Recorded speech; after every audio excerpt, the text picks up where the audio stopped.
am the director of this lovely piece by Domenick Scudera, who's joining us in the back. So if you want to bug our playwright, you certainly can.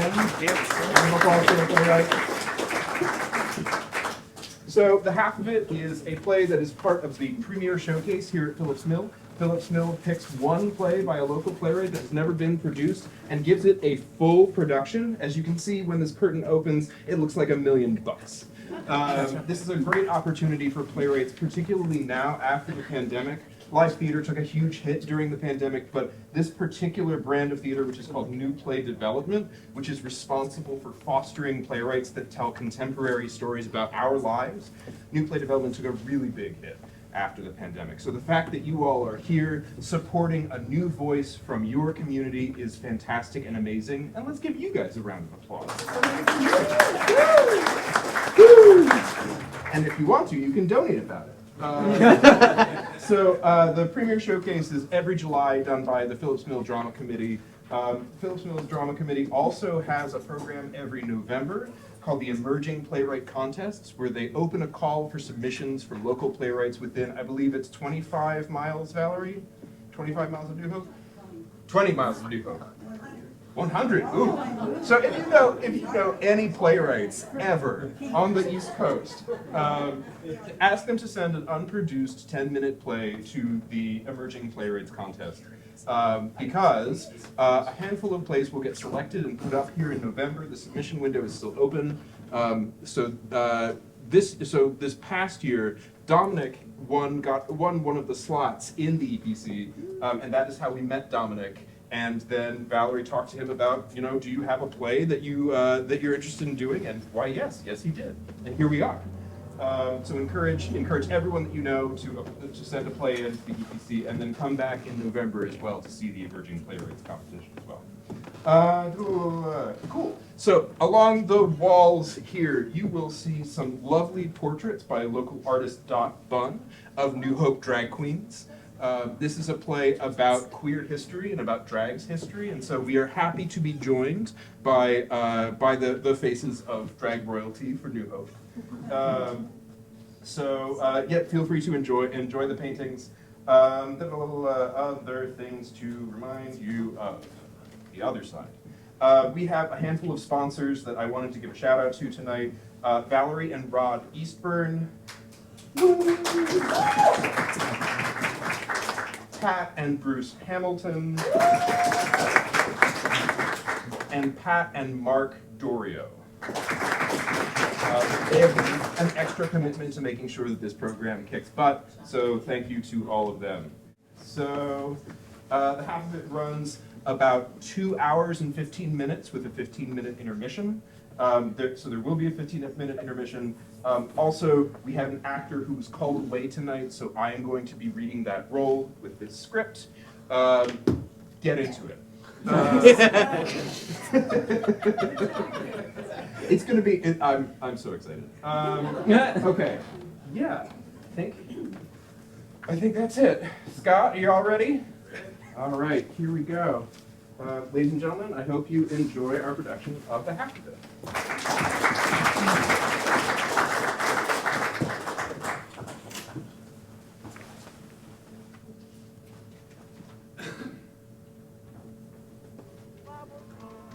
How far would I travel to be where you are? How far is the journey from here to a star? And if I ever lose you, how much would I cry? How deep is the ocean? How high is the sky?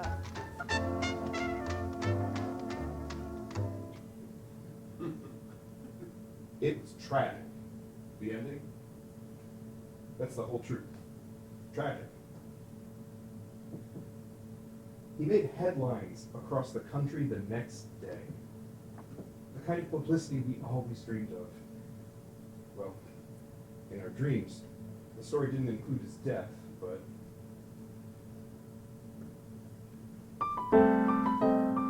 Newspapers described the circumstances this way. Long Beach, Long Island, June 27, 1923. Bert Savoy, well-known comedian of the Vaudeville teams Savoy and Brennan. I'm Brennan, by the way. What a glorious day to be alive! That's my birdie. Your Bertie? Dearie, I am my own person. I am Bert Savoy, well-known comedian of the Vaudeville team of Savoy and Griffin. Who starred in the Ziegfeld and Greenwich Village Follies for several seasons, and along with Jack B. Grossman. 33! I am not 33 years old! Ohio, dearie. The world is bound to find out your true age sometime. Thank God they didn't report my age. That has been a closely guarded secret for many years. And my stage name is Jack Vincent, not Grossman. You'd think they'd at least get that right. Yes, but I like Ohio. A good nickname is... Please! Sorry. Please continue with this terrible tragedy. Jack B. Grossman, 33. Also widely known in theatrical circles. Oh, he is definitely widely known by half the men in New York. You're impossible. I am dead. Not yet. Please let me continue. Savoy and Grossman. Vincent! Savoy and Vincent were members of a bathing party given by John Haley, another actor. The actor companions had motored to the beach from Manhattan, leaving the sweltering city in the early afternoon to seek refuge from the heat. They were disporting themselves merrily by plunging into the surf and playing ball in the sand. Savoy and Vincent, apparently tired of both forms of amusement, grasped each other's hands and danced along the water's edge. Dance with me, sweetheart. There are hundreds of people watching us, you big Nance. Shut it, you fairy. Invert, Pansy. Muzzler, Queer. Queen! Woo! Good one, Ohio. I like that one, but I am apparently tired of the other forms of entertainment. The two men were capering along the edge of the surf, holding each other by the hand as though they were playing to a real audience. How does one caper precisely? Stop being such a man. Just take your 33-year-old ass and caper with me. There are people watching us! That is the idea, dearie. My entire life is built on this. Enjoy it. The two companions were evincing great delight at the white foam swishing against their feet.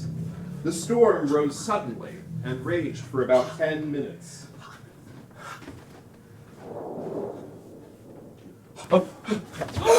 Storm's coming. I hate storms. Always have. Mercy, ain't Miss God cutting up something awful?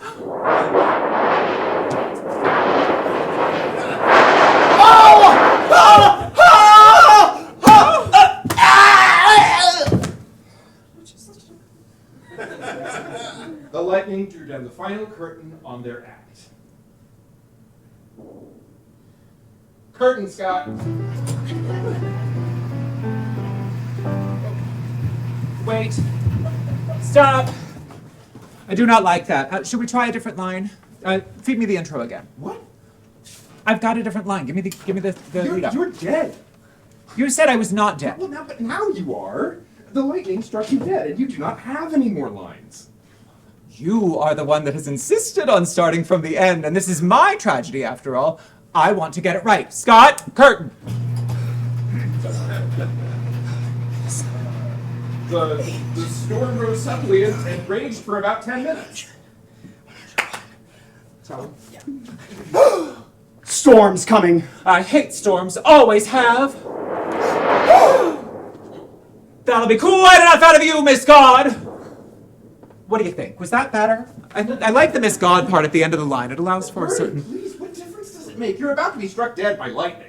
This is my tragic, fantastic death, dearie. I am not about to leave this earth uttering a mundane line of dialogue. Of all people you should know, I want to work this routine until it is right. You're working my nerves, that's for sure. Just give it a chance. That would be quite enough out of you, Miss God!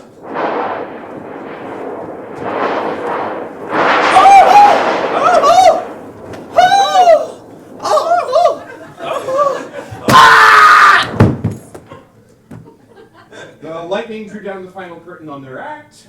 The two actors had played their last part. Yes, that's good. This is not an act. What actually happened? You cannot just rewrite facts to make your own death more palatable and entertaining.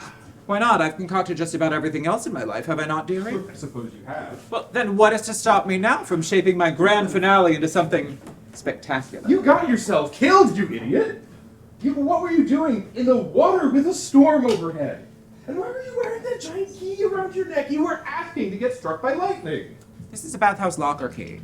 Of course it is. What is that supposed to mean? I am not responsible for this tragedy. It was fate. I had a feeling from earlier that day that something bad was going to happen. As we were leaving the city, I looked back into the apartment and I said, I feel as though I'm never coming back in here again. So dramatic. She really did say that. I was there. How was I supposed to stop it? It all happened so fast. And where were you anyway? My great partner, why were you not there to protect me? You know perfectly well that the doctor said that I had to go to French Lick Springs. French Lick Springs. Is that a real place? I've never heard of anywhere so ridiculous. The doctor ordered me to go to the Springs to rest and settle my case of bad nerves. Bad nerves. Yes, you gave them to me. Ha! I know, she is a handful, this one. Would you please be quiet or drop dead again? You are not integral to this story. I was killed by a lightning bolt standing next to you. That is integral. I had to get away too. Me? Yes, you're not the only one with bad nerves. Nothing ever bothers you. That is an illusion. Your whole life is an illusion. I do not believe in illusion. Jay, you are just jealous, dearie. What's going on? You're jealous of what, me? Oh, no, there's nothing going on between me and Bertie. Of course not. Ohio, I already told you you are not important to this story. That's right. Wait, what? Ohio, do not let your feelings get hurt. He is saying that I am jealous of him and Haley. What does Haley have to do with anything? Haley had moved in with me. We were living together in the apartment. Jay could never stand the thought of the two of us together. You don't know the half of it, dearie. That is my lie. Yes, I know. You don't know the half of it, dearie. Well, you're dead now, dearie. And I can say and do whatever I want. And I can tell your story however I want. And it would not be half as good as if I could tell it. What did the newspapers say? That lightning drew down the curtain on their You act? cannot trust the newspapers for accuracy. So true! They reported I was 33! Shut it, Ohio. And for that matter, you, dear Birdie, you cannot be trusted for accuracy either. Say what you want, but you were devastated when I was gone. I cannot be replaced so easily. Oh, but I did. After this tragic day, I found myself a new vaudeville partner within months. And you never found the same success as you did with me, now did you? Brennan and Rogers doesn't have the same zing as Brennan and Savoy. Gentlemen, please. I am not a gentleman, I will have you know. Lady. Gentlemen. Invert. Whatever. It's time to put all this bickering aside. I know I am not important in the scheme of things. But I know that it is you, Jay, that he loves. And don't let him tell you otherwise. Ever since the day you two met, there's been that energy, that bolt of lightning between you. Sorry, bad choice of words. May I please take control of this story?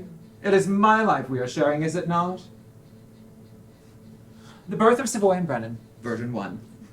Version 1? Ohio, help me out of this bathing costume and into something that fits my story. I thought I wasn't important. Oh, you are impossible. Help me dress while I set the scene.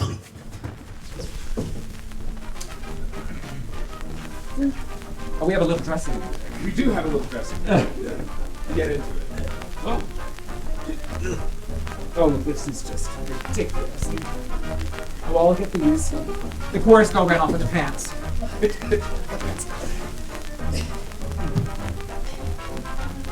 All right.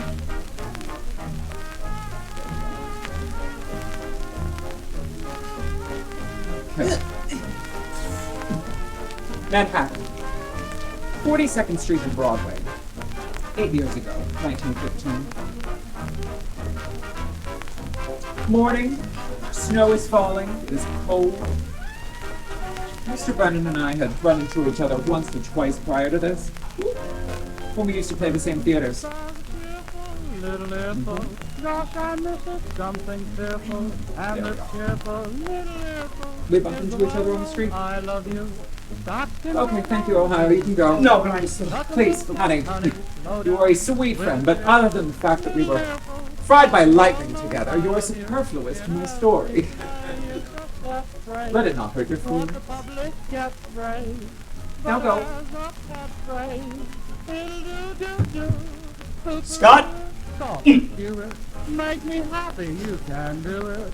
With a cheerful little earful of the well-known Why kind. do you do that? Why do you always push everyone away? No such thing. Now please, act out your part. It's 1915. It's cold. We bump into each other on the street.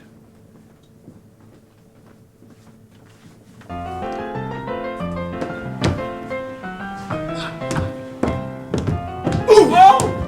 Watch where you're going! Everett! Yes, that's right. Who? Oh, James! A little side note? Oh, I do have a little side note. We were going by different names, though. More on that later. It is nice to run into you, literally! How are you faring these days, old boy? Any good job prospects? Nah, same lousy work I was doing when our paths crossed before. You? Nothing. Say, James, what do you say we fix up an act together? We could get us better bookings. They couldn't get any worse. Well, I could scare up a dress. And if we think up our own jokes, our laughs won't cost us nothing. Gosh, I believe this could be the beginning of something big. It didn't happen like that. We didn't simply run into each other and boom, an act was born. Makes for a good story. It's romantic and, well, encouraging, but if you insist, we can move on to The Birth of Savoy and Brennan, version 2. Version? Wait, what? 1915, Manhattan. Summertime. That warm, awful part of summertime. Ooh, a window ledge in a high-rise. I am draped over the window, saying goodbye to a couple of friends. Goodbye. Jay is walking by looking for a butcher shop to find a piece of meat. What? Just do it. A butcher shop?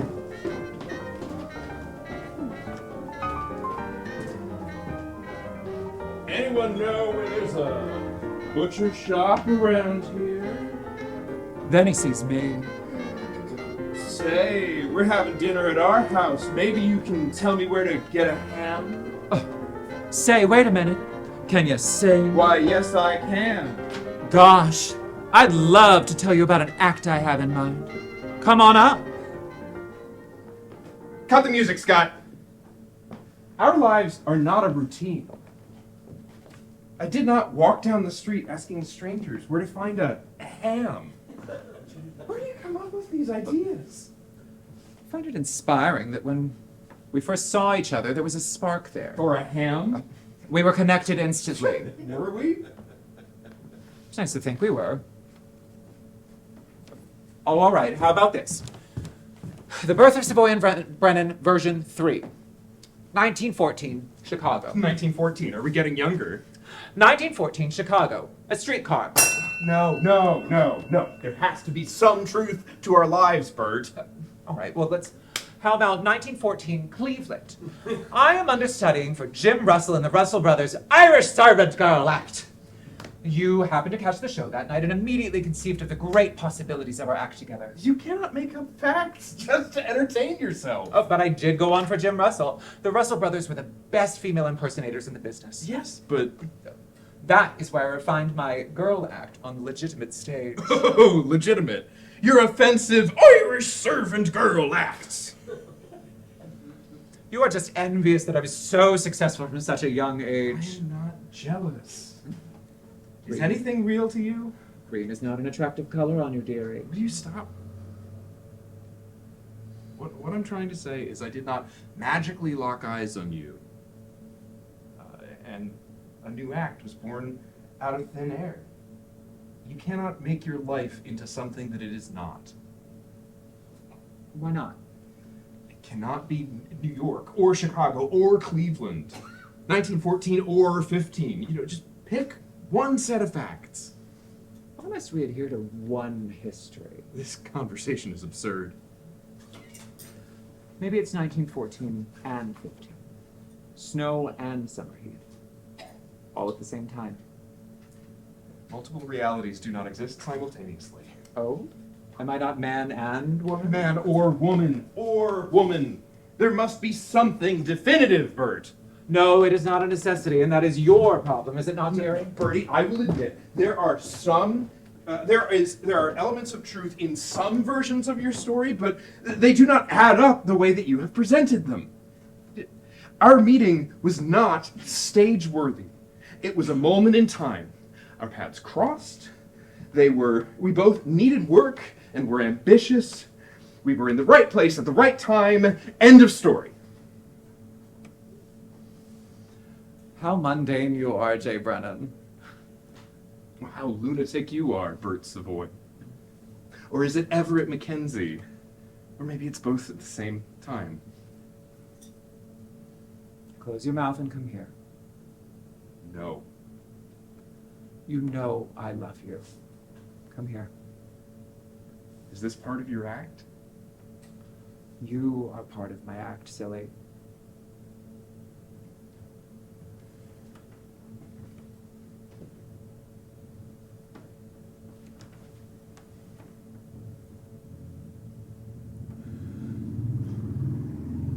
We did not bicker like this early on. We actually enjoyed each other's company, remember? On and off stage. Everything was so much simpler in those days. The Vaudeville circuit. The early years. Version 1. No. Please. Let me set this one up. And no versions. One whole truth. My memory is clear about those days. Be my guest. Well, thank you.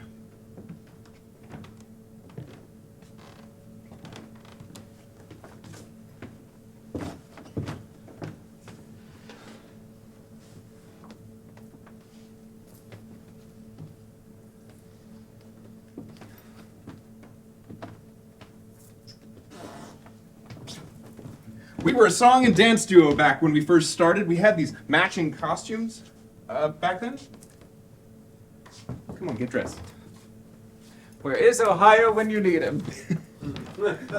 We can do this ourselves. Just let me talk. We worked the Sullivan and Considine vaudeville circuit, traveling across the country, Billings, Montana 1 week, Spokane, Washington the next. It was a crummy circuit, but the best we could do at the time. This was around 1914, 1915. Which is it, 1914 or 15? It cannot be both at once, can it? We had our own song and dance act back then. The Society's Jesters.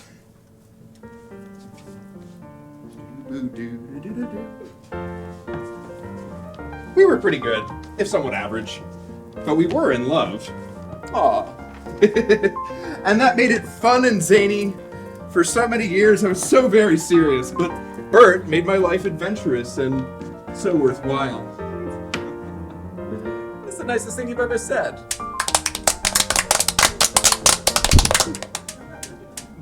I miss those days. Life was so much easier then. Remember that time that Kate dropped into our dressing room? Yes, now that is a story worth telling. We were in some podunk town in the Midwest. It was Christmas Eve, 1914.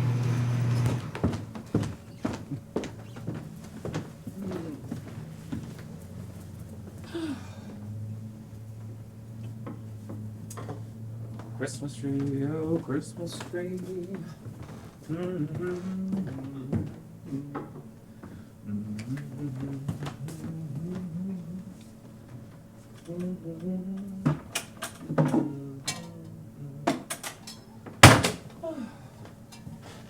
Come on, dearie, it's Christmas Eve, lighten up. It is raining! I'm miserable! We're in some poor little town in the sticks. This tour is a bore.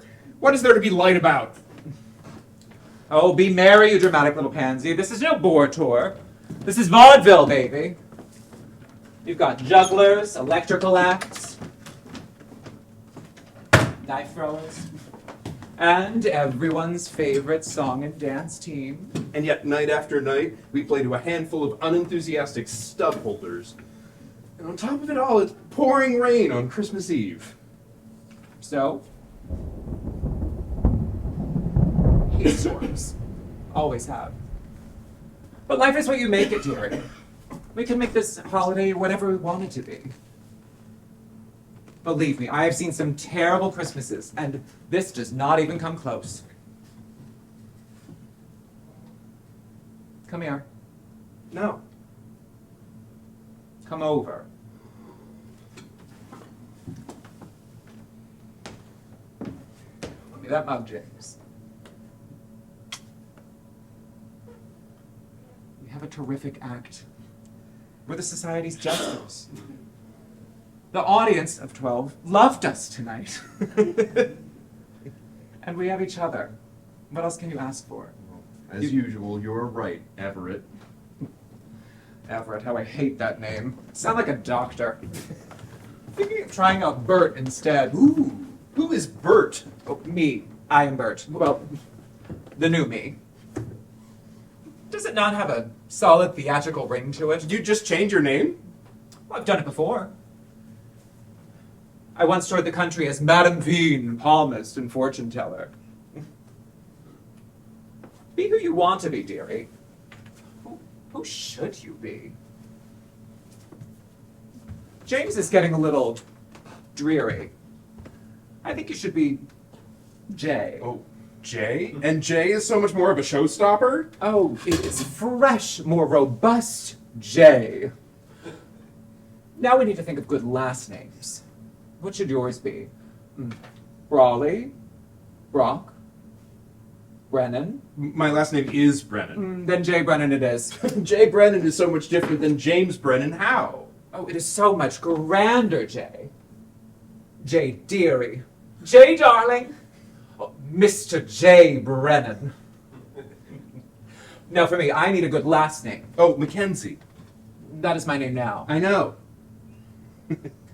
I do not. I deserve something much grander. I'm not suited to be a Mackenzie. But I deserve to remain a Brennan? What shall it be? Bert Rockefeller?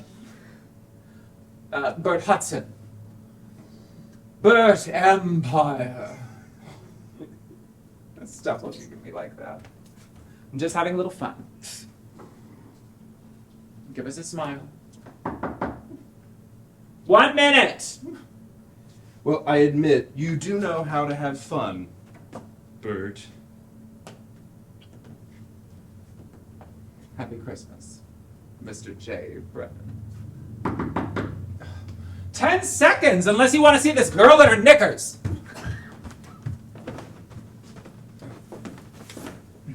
Oh, excuse me, I'm looking for Maud. No Maud here. Do you mean Molly? She's down the hall. No, Maud, of course there is. I just saw her on stage. Kate? Maud! Kate! Kate! Oh, Kate, darling! Oh, Jay, do you know who this is? Kate? How rude of me. Let me introduce myself. I'm Kate Stockdale. Stockdale? Jay, this is the famous Klondike Kate. You must have heard of her. Oh yes, the flame dancer. Everett, I mean, Bert, you never told me that you knew a legend like this. Kate, this is Jay. Mr. J. Brennan. Pleasure. All mine. Now tell us, what is a legend like you doing in Nowheresville, USA? Chasing another man, honey. Jay, this woman has had more men than I have teeth. How many times have you been married now? Oh, 3 or 4, 5, I've lost count. Husbands are like peanuts. Have one and move on to the next. How do you know Maud? This little ray of sunshine here popped up in the Yukon a few years back. The Yukon? Everett, I mean, Bert, in the Yukon? Why is that so funny? I am very hardy, I will have you know. I was working a concert hall with a bunch of gals at the height of the gold rush. Well, Maud here, she just fit right in. The miners thought I was a big, fine, strapping gal. They loved our Maud. Maud? I thought it was Madame Veen, palmist and fortune teller. No, that was later. Keep up. Madam Veen was when I was working my way from Denver to Baltimore. Denver, Baltimore, the Yukon. Where haven't you been? Oh, honey, this girl has been everywhere and done everything. Let me get a look at you. Maud and Madam Veen. Who is it now, honey? I believe it was Bert, but we are reserving judgment on that for now. One of a kind. Those miners had never seen anything like this one. I thought I was the toast of the town up there, but there was nothing like our Maud. Look at me now, a 2-bit player in a 1-horse town. We all have to be somewhere, honey. I had a slow start myself at the Savoy Theatrical Company many years ago. Savoy, that's it. What is it, honey? What do you think, Jay? Savoy? Bert Savoy? It is grand, yes? If you say so. Miss Stockdale, you are now speaking to the illustrious Mr. Bert Savoy. Pleased to meet you. Charmed. Oh. Although I do have to say that I'd fancy meeting that Madam Veen, palmist and what was it? Fortune teller. Oh, sweetheart, that was one of my finest creations. Oh.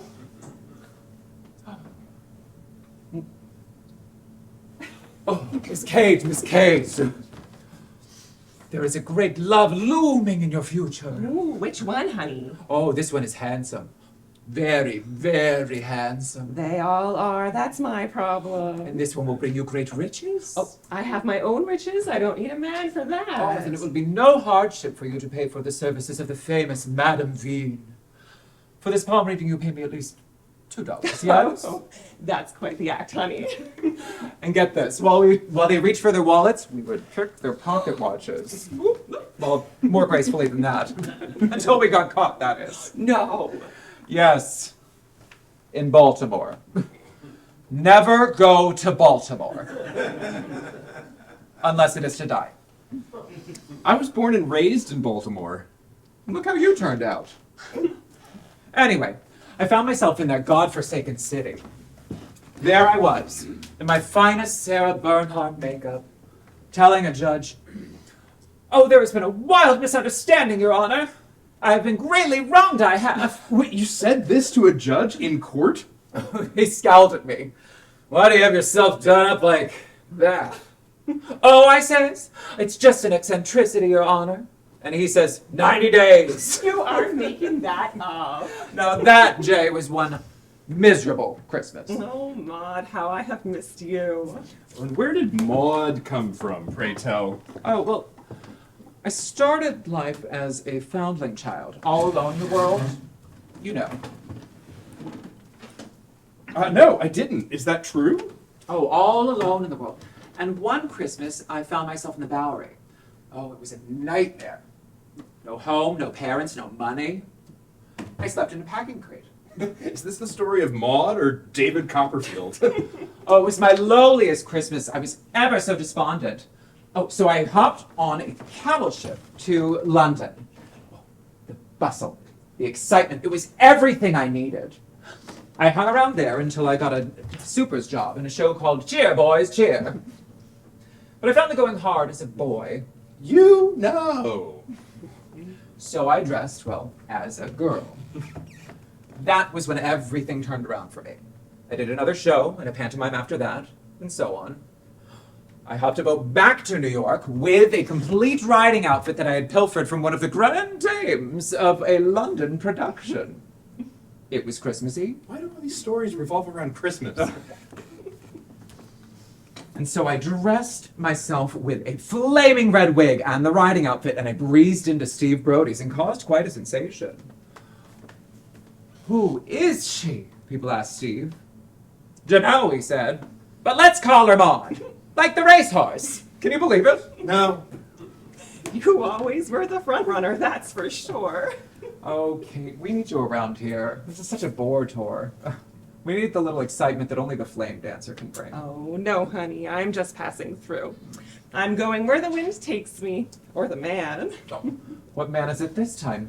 Oh, not that bartender turned theater owner. Pantages? No, that was several men ago. I have learned my lessons from the likes of him. Jay, this Pantages was such a louse. We had a legendary love affair, we did, and We were such a success. The miners loved us, and we found creative ways to make money And take money. from them. It was a delicious scandal. And it was uproarious fun. I was all set to marry the swindler until I found he was swindling me, taking my money with no plans to walk down the aisle ever. Then he secretly marries another woman, skips town, and sends me a letter later to let me know the good news. Oh my. I married a miner after that, but alas, no gold there either. Oh, Maud, why can't I marry you and settle down to a life of laughter and adventure? I'm just too much woman for you to handle, honey. Don't I know it? Jay, you keep her grip on this one and don't ever let her slip away. She's a treasure, I tell you. Say, why don't we all get a late, grand Christmas Eve dinner? Make the I- most of this miserable rainy night. I would like nothing better, honey, but I must take my leave of you. We are taking the next train out of here. I just wanted to pop my head in and say hello. And now, goodbye. Jay, pleasure. A happy Christmas to you. Oh, goodbye, Miss Kate Stockdale. The merriest of Christmases to you, Maud. I mean, Mr. Bert Savoy. You were arrested in Baltimore? Oh, Jay, I've got it. Kate has inspired me. Got what? We need to ditch the song and dance act. No more society's jesters. We need something original. I could get out my wig, my gowns. A comedy act? You as Maud? No, not Maud. Bean? No. Ugh, no. And Sonia. And Sonia? I want a fresh start. Where do you get these crazy ideas? Oh, I am brimming with them, baby. Well, what about me? Oh, you, Jay, will be the straight man. Oh, very funny. No, I mean, you will feed me the lines for the jokes. Brennan the feeder, with Savoy as the comedy damsel. We're gonna be big, honey. I just know it. Oh, I love you, you crazy invert. Come here. Happy Christmas, and Sonia. I mean, Bert. My birdie.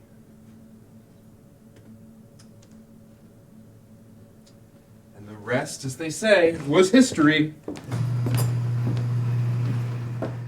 We went from being two song and dance men to being a man and woman comedy team.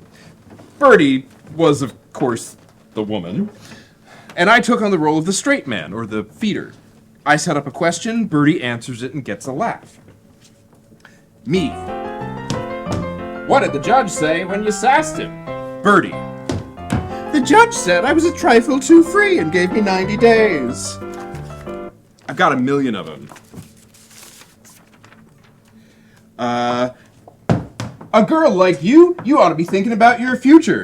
I am thinking about my future. I'm going to marry a man with a lot of money. What? Would you marry a man? Would you marry any fool if he had money? Well, I don't know. How much money have you got? It's good, right? You know what? Here. I will feed you a line. Come be my comic. I need someone to step on up and we will do this vaudeville act that I have written together. I need a brave person to come sit right here. I will feed you a vaudeville line and you will see how easy it is. Step on up or I will drag someone up. Come on up. Come on up. Woo! So here, I'm going to read that line right there, and you'll read that one, okay? Okay. All right. Tell me, have you lived in New York your whole life? Not yet. How far is your house from the station? Only a 5-minute walk if you run. You got good timing. All right, we'll do this one down here, all right? I'll do there. Okay. Do you ever wish the good Lord could have made you a man? He probably has, but I haven't found him yet. Why, no! I mean, do you ever wish you were a man? No, do you? All right, thank you so much.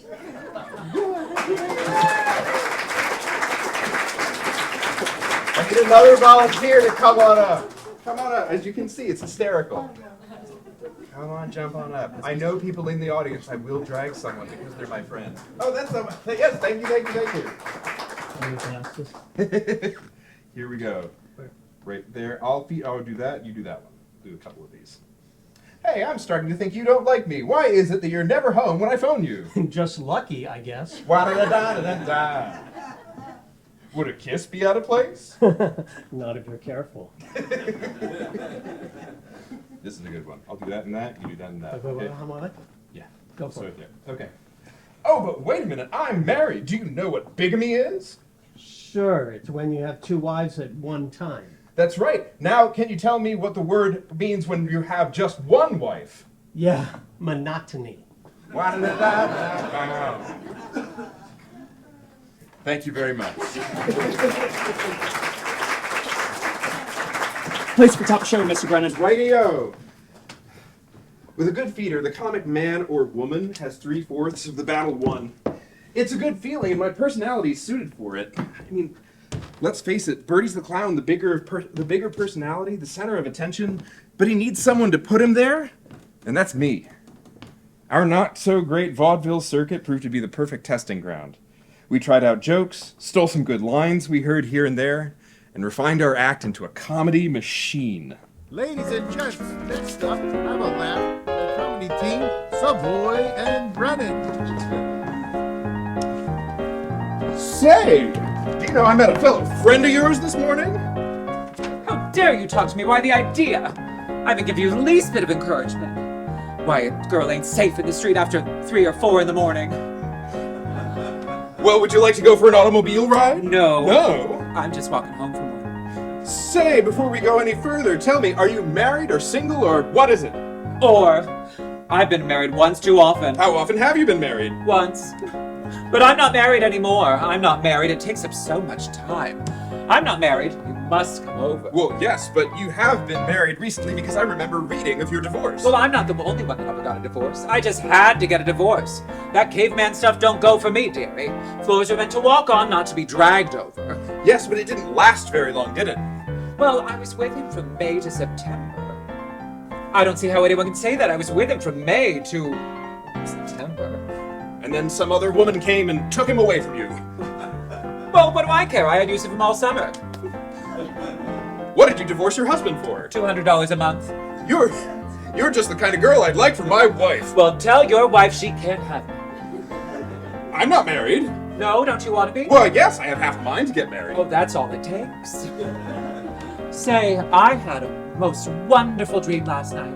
I dreamed about you. You did? I dreamed you and I were married. Were you happy? Yes. When I woke up. Say, how old are you? 20? Pardon? 20. I said twice 20. Oh, twice 20. That's better. Well, I must be going. Say, what's your hurry? Where are you going? Oh, to a matinee. Oh, do you like the motion pictures? Oh, yes. Just last week I went to a matinee. Oh, I'm mad over it. I went to the matinee. Just you? No, I met a lovely fellow in the lobby. Oh, a lovely fellow. Oh, you don't know the half of it, dearie. Was he a New York boy, or...? No, he was a college boy. He went to college. He was a college boy. Well, how do you know? He had a Yale lock in his pocket. Oh, you hit it off with him then, didn't you? Oh, he's the sweetest boy. And he was good looking. Hey, I don't like the way you said that. Certainly you've seen funnier looking men than me, haven't you? Hey, I'm talking to you. You've seen funnier looking men than me, haven't you? Don't rush me, I'm trying to think. Oh, now you don't mean that. Oh, no, dearie, no. You must come over sometime. You must come over.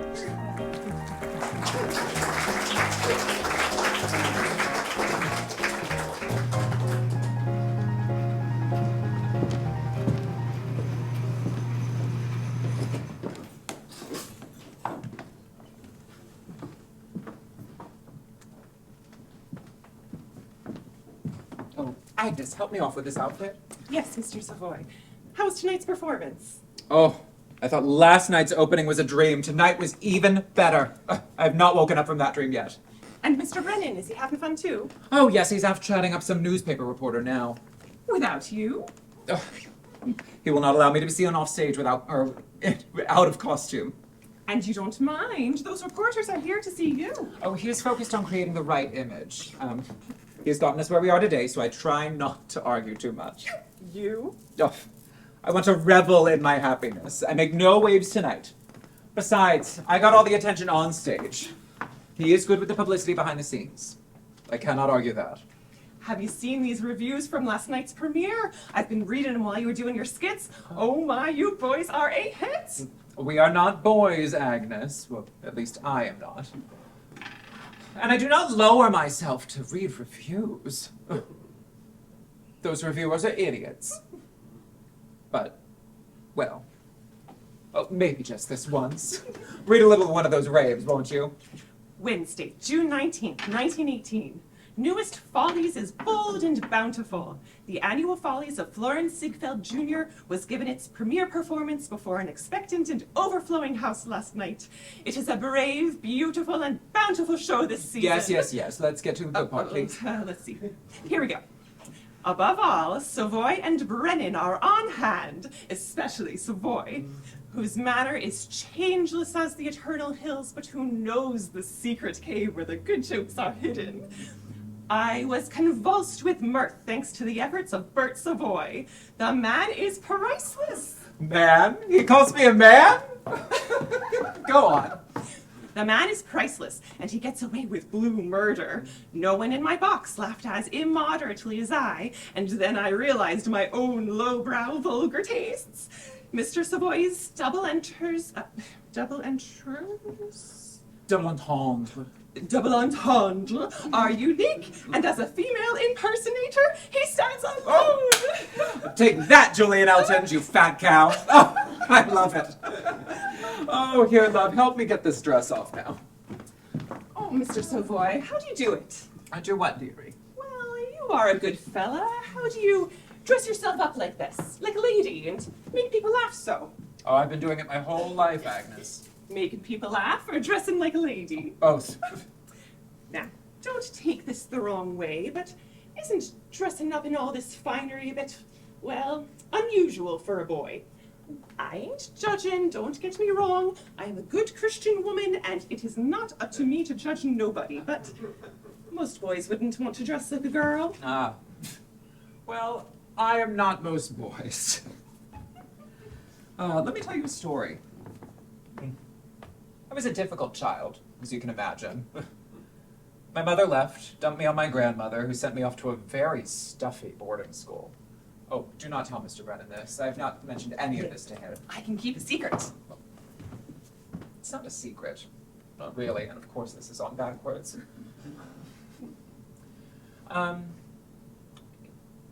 You see, it's frankly not that interesting. It just doesn't fit with my life history, or at least what he believes my life history to be. Anyway, I was dispirited. Not the best of students, so I auditioned to be in one of the school's theatricals. And that's where you fell in love with the stage. No. That was a snooze, I hated it. I would think that you would take to the stage like a fish to water. I was good at it, but I was better at making fun of our teachers. One day I grabbed a skirt from the costume closet, threw it over my trousers, and began mimicking Mrs. McPhee, our prim mathematics teacher. Now listen up, children. 2 + 2 = 4. The boys were falling over themselves with laughter. I was getting the attention I needed, and deserved. So I took it a little further. The next day I come in with a wig, glasses, dress. 3 + 3 = 6. The boys were suffocating from laughing so hard. But then who should walk in but Mrs. McPhee, oh my! That little shrew reprimanded me. But I kept doing it. Making little parodies of all of our teachers. I was a sensation. And sometimes I would dress up outside of school. You know, to keep the limelight on me. But, well... What happened? I was expelled. My grandmother would have nothing to do with me after that. She was ashamed. I was 14. I am sorry, Mr. Savoy. I was a big Nance from the start, Agnes. Then why do you tell Mr. Brennan all those made-up stories? Because I want him to love me, Agnes. Yeah. Agnes, be a dear and see who that is while I throw something on.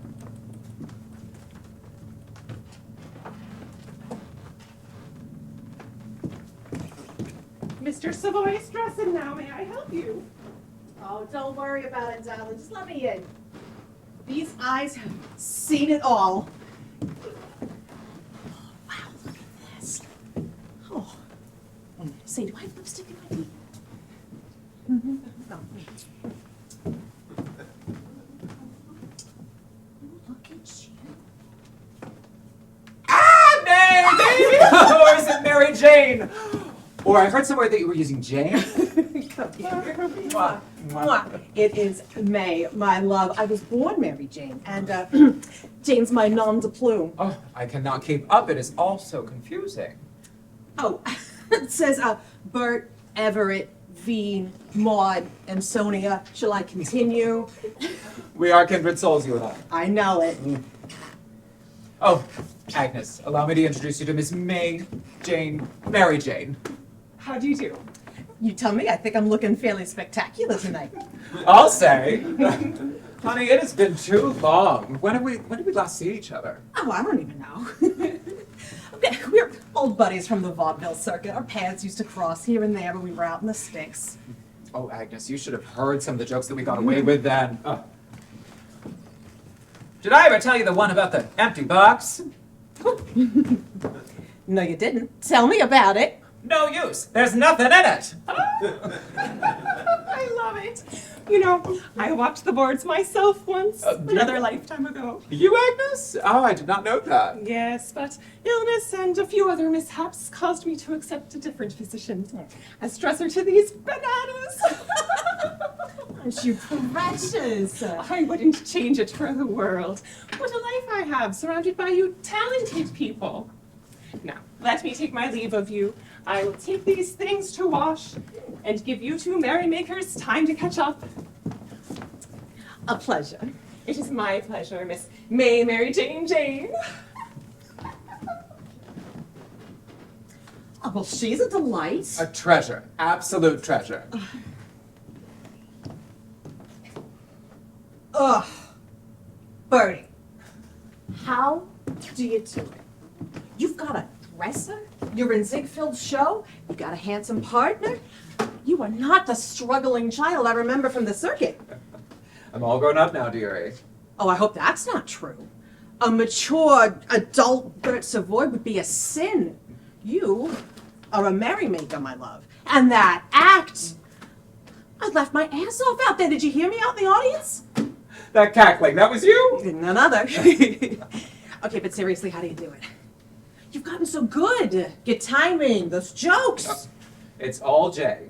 He writes the routines, I just say the words. No, it's not. It's you. There's something about you. You have it. Well, half of it, maybe.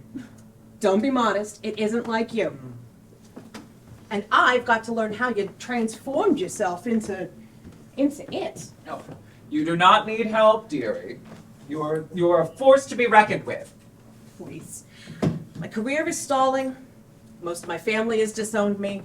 I just need advice. You're so confident now. You're like a new woman. You have the audience eating out of your hand. It is an act. I am not all that confident. Ridiculous. That sass, that swagger. Teach me how you do it. I need a new angle for my act, something fresh. Oh, I would be a terrible teacher. Besides, you've learned all the lessons you need. You are one of the strongest people I know. It's an act. We are cut from the same cloth, aren't we?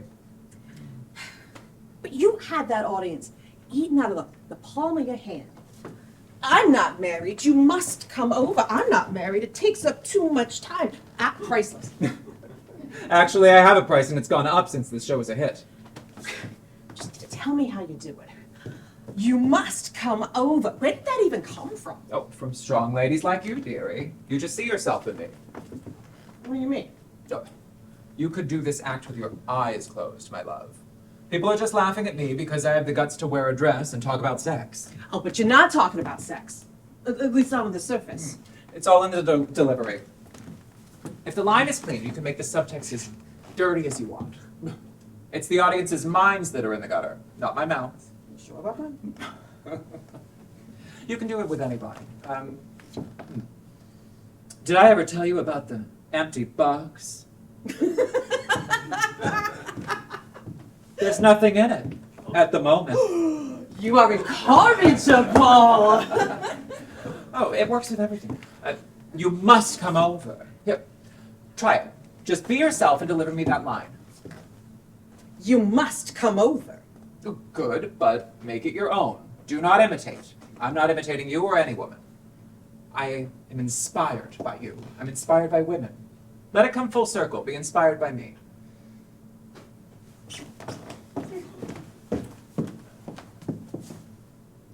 You must come over. Ooh, you must come over. Come on over, dearie. That's it. That's it. You must come over. Come over and see me. Or you must come up. Come up and see me sometime. Baby, you are dangerous. You don't know the half of it, dearie. No, I love you. Mwah, mwah.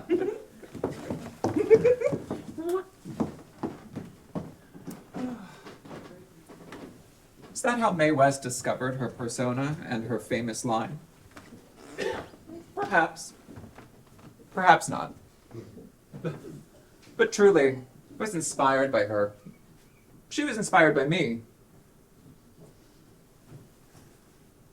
Underneath the women's clothes, people saw me as a man, and that gave me permission to be audacious and say outrageous things.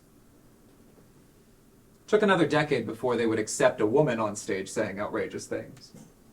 Well, maybe accept isn't the right word. They arrested Mae a couple of times for it. But she knew the value of a good news story. She exploited those arrests and got her name in the headlines day after day. She parlayed that persona into a huge career, a career I could only dream of attaining.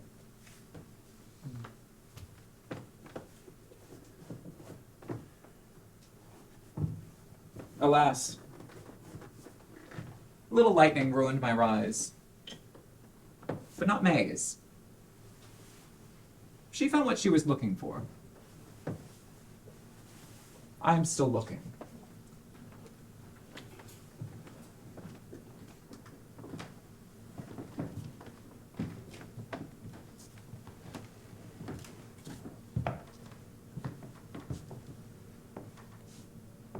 See something you like, Sailor?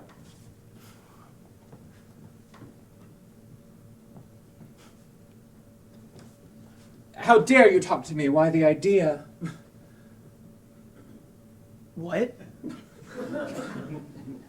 Why a girl ain't safe in the street after 3 or 4 in the morning. Shut your trap. Before we go any further, are you married, single, or what is it? You talk too much. It's a joke, dearie. Don't you know who I am? You must come over. Rough trade.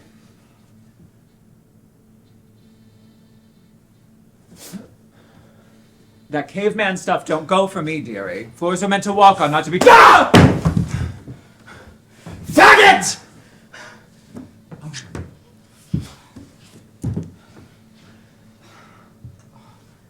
What's the matter? Your eye hurt? Leave me alone.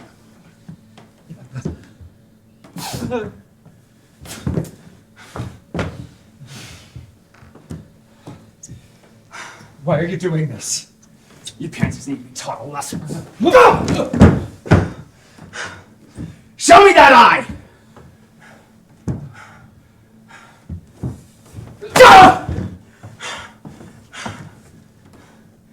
And I do know who you are. You know the half of it, dearie.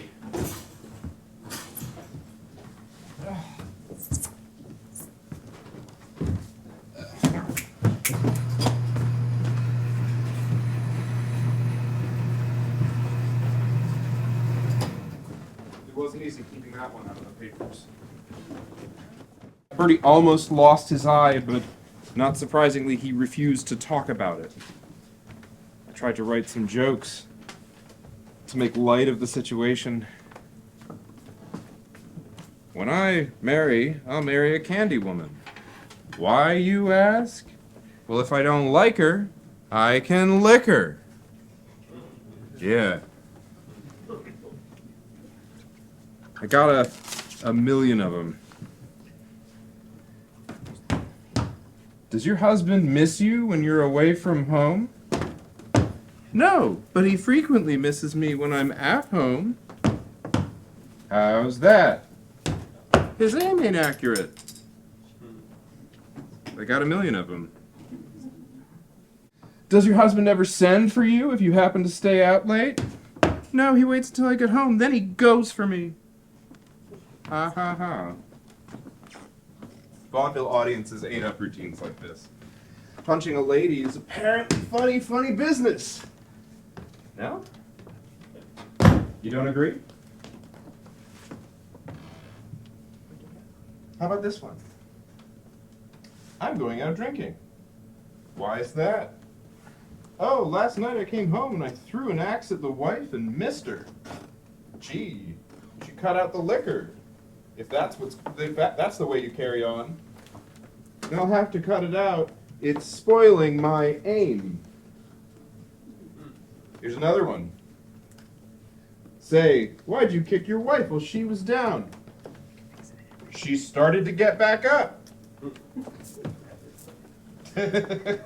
Well, if they find that offensive, we can turn the tables and make it a little more palatable. Places, Mr. Brennan. I'll be right there. I guess your wife made a deep impression on you. Oh, yes, twice. Twice? Yes, once when we first met, and another time she hit me in the head with a rolling pin. Still, beating up a lady receives more laughter. Little violent, scandalous behavior is just what audiences want. But it turns out we didn't even need the jokes. Bertie just added a big floppy hat to cover the side of his face, and voila! She's back on stage again as if nothing ever happened. You must come over sometime. You must come over.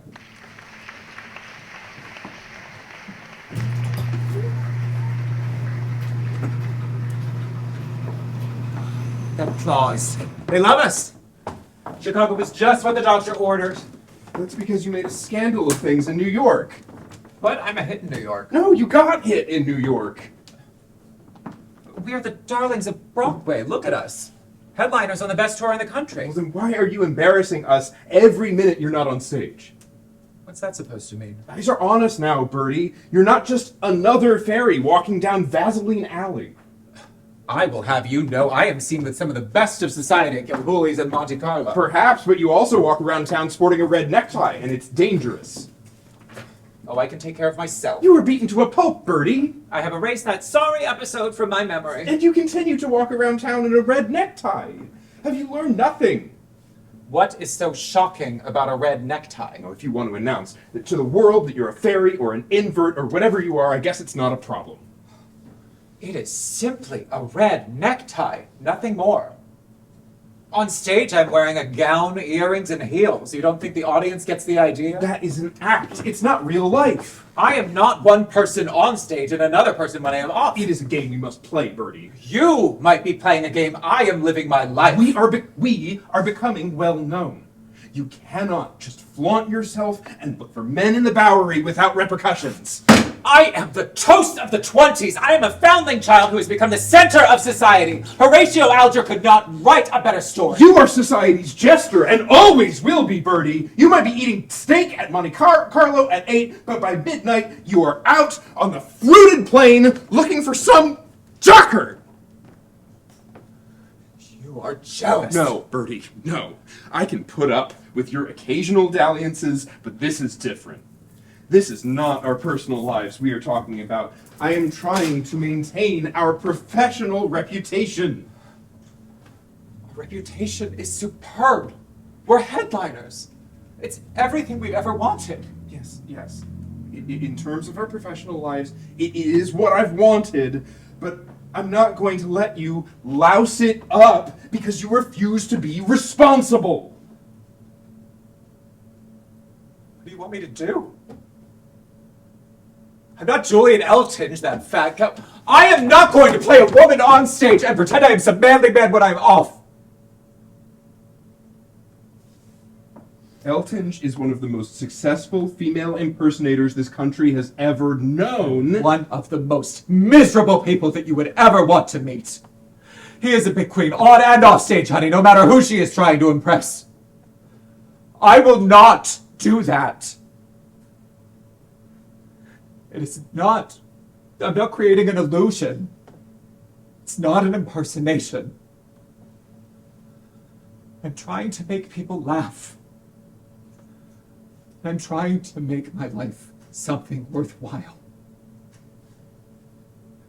And you, my dear, have been fighting me tooth and nail the entire time. I thought you were supposed to love me. Brady, please, this is not what I am saying. Not now, please, we're busy. I want to see Bert Savoy. Not now! Tell him it's Anna. Oh my God. Anna? Annie! Let me in.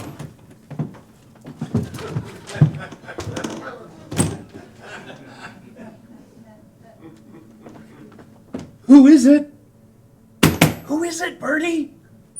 Someone from my past. Who? You sound like an owl, dearie. Don't joke. Who is it? Let's just say family. What, a sister? No. A mother? No, I told you I'm an orphan. Well, who is she? My wife! Former wife! Whatever!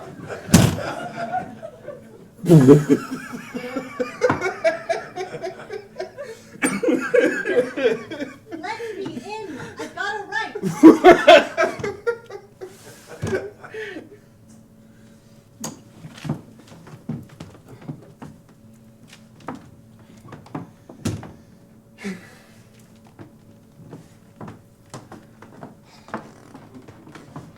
About time. Let me look at you. My God, Bert. Annie, this is Jay. Jay Brennan, how do you do? Anna Savoy. Pleasure. Savoy? Anna Savoy? Yes, I'm his wife. Former wife. Didn't the last tell you? Well, he mentioned it recently, but he did not mention your name was Savoy. How can that be? When were you married? 1,000,000 years ago. We was kids. But his name was Mackenzie back then. Nope. Savoy. Bert Savoy. You know, we toured a bit, the two of us did. Savoy and Savoy. We was pretty good. But we got into some trouble and we had to abandon the act. And this one, well, he abandoned me. Savoy and Savoy? You invented that name when Kate came to visit us and we started our act. You were not Savoy before that moment. Well, maybe I was. Is it really that important, Jay? You lied to me. I was reinventing myself, dearie. That is hardly what I would call lying. You hypocrite. I am an actor, Jay. Did you know that Hippocrates is the ancient Greek word for actor? Unbelievable. I cannot believe a word you say. So are you his, you know? We are a team. Or so I thought. Did you see our act? No, I know that. I mean, you know. Yes, Annie, yes. Are you satisfied? I don't give a fig what you two do. Then why ask? And why are you here? I thought you wanted nothing to do with me. I gave you the divorce last year. You what? When did you do that? Oh, last year when I took that trip, remember? I don't remember you taking a trip. Married, divorced, who are you? Jay, not now. Annie, why are you here? I divorced you too soon. I want to get married again. What? Jay, stop. Annie, what is it? What are you talking about? I see how successful you was in New York City since we got that divorce. You're famous now, ain't you? Now that you got some good dough coming in, I think it's time your wife started sharing in some of that profit. Former wife. Not if you marry me again. I'll sue you in court, I will. I'll tell them you promised to marry me again and then you disappeared. This is crazy. Well, I figure I'm owed something. I'll tell them that you got arrested all those years ago. In Baltimore? Nope, here in Chicago. It was 1906 or 1907. You were arrested more than once? It was nothing. We got caught receiving some goods. Stolen goods. It's not even worth mentioning. We were out in no time. Yes, but in those fancy New York papers, it would be a scandal if I leaked the truth. You were arrested too, Annie. You are not the most reliable source of information. I want what is owed to me, and I will find some angle that works for me until I get it. I am giving you nothing. You know our marriage was not real. We had an act. You wanted us to look legitimate. You talked me into walking down the aisle. But the act faded. I moved on. Now a dozen years later, you pressure me for a divorce and now you want to marry me again? Being married to you is just as big a joke as your act, honey. But if that's what it takes to make me some money that's owed me... I am not going to marry you again, Annie. Then I'll need a good amount of money to keep myself quiet. Excuse me? You've heard me. I'll create a new scandal, and then you see how you like it. Annie, please, be reasonable. I'm sorry you have to witness this, Jay. You seem like a nice enough fellow. But Bert here, he was the most abusive husband. Oh, yes!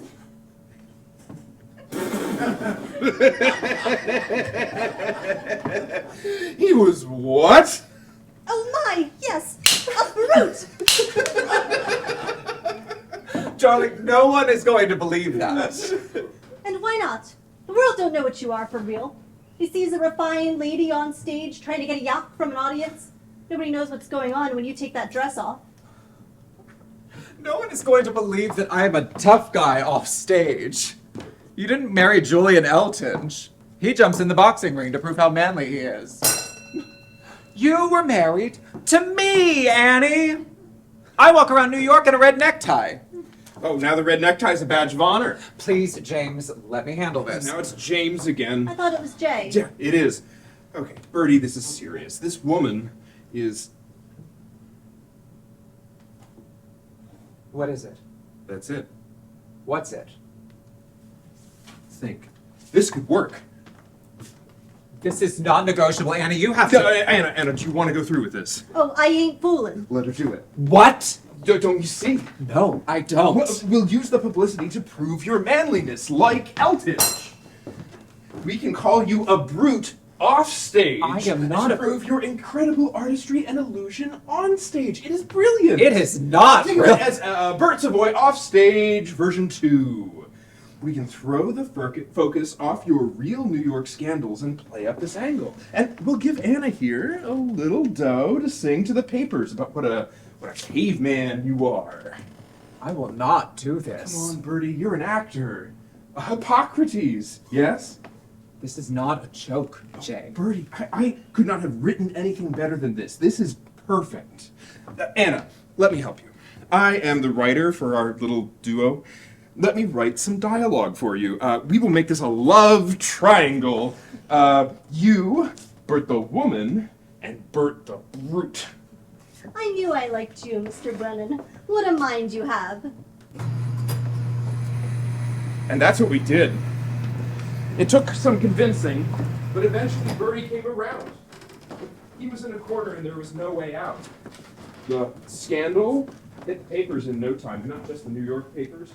Bert Savoy, the brute, made headlines across the country. December 1921, love calamities of the man who is a perfect lady. Who ever heard of a man who is a professional lady blacking his little wife's eyes and walloping the daylights out of her? Bert Savoy, famous female impersonator, makes us guffaw heartily when on stage. Who would imagine that he is a rough person off stage? Miss Anna Clamper Savoy, his wife, says... I treated him kindly and affectionately, as a wife should treat her husband. But soon after we were married, he would come home drunk and beat me. Why, just a few years ago, he gave me a pair of black eyes. I went to the picture show with a girlfriend. He He came home and asked me. Come on, Bertie. No, feed it to him again, Anna. He came home and asked me.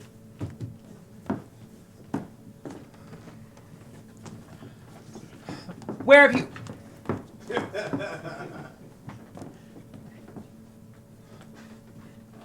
Where have you been? To the picture show. I know that because I was sitting right behind you. Well, is there anything wrong about that? I don't want you to go unless I say you can. And he got angry and belted me in the mouth as hard as he could.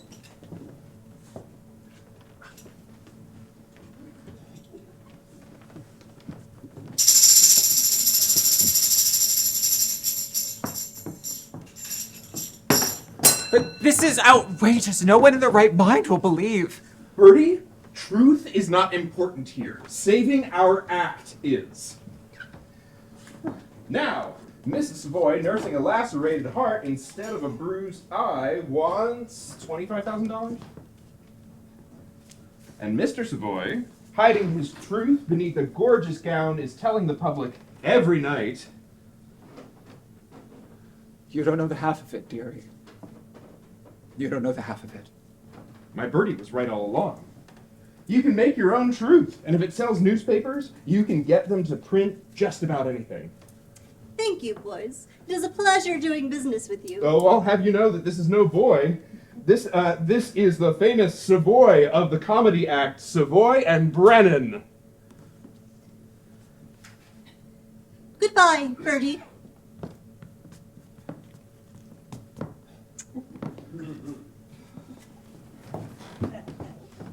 Come on, Bertie.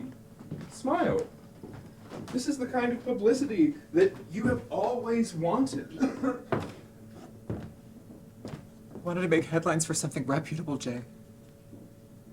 A smash show, a great review, something funny, I said. Like that.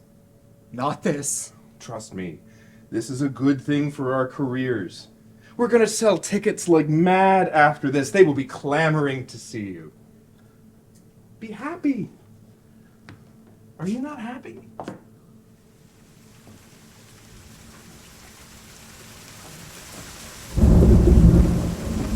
How much do I love you? I'll tell you no lie. How deep is the ocean? How high is the sky?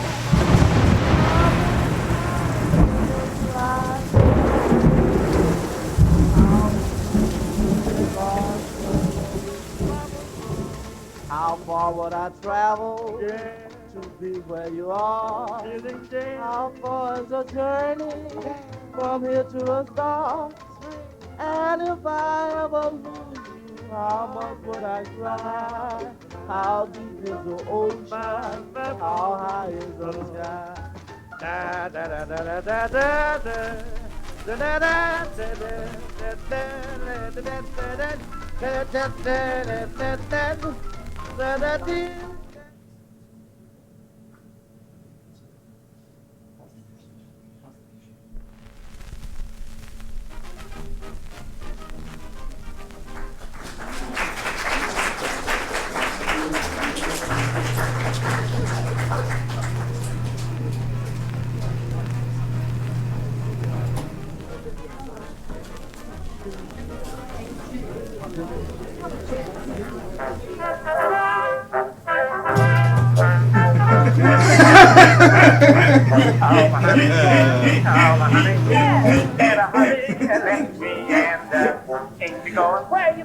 The theater is becoming too blasé for actor folk, so it requires lots of pepper.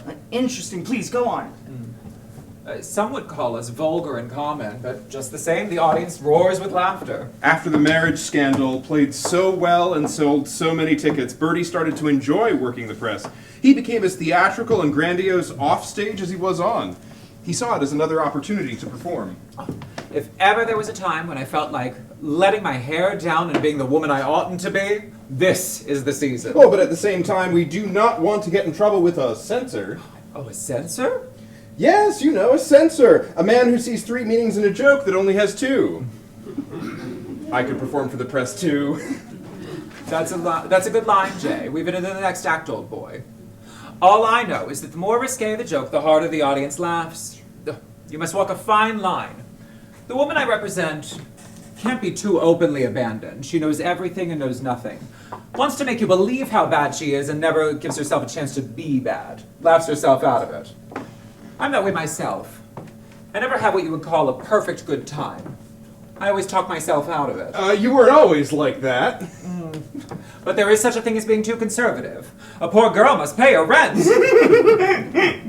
You're a gem. How do you come up with all your hilarity? Oh, Jay. Jay is really the brains of the team. He writes all the jokes, thinks them up, and works out all the sketches. We used to sing and dance when we first teamed together, but the public would not let us go on with the dancing, so we had to cut it out.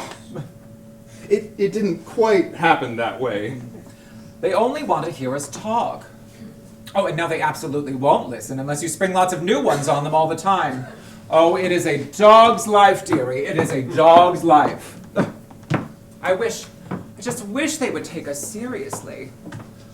Jay wants to write. Really, he does. And he's already written quite a lot of stuff about Margie. Oh, you know, Margie is the most, just grand character. She's too funny. She's just too funny for words. Oh, we're publishing a book in the fall titled The Mutterings of Margie. You know, it's all about Margie. What she does and says at breakfast, at the matinee, at dinner. Yeah.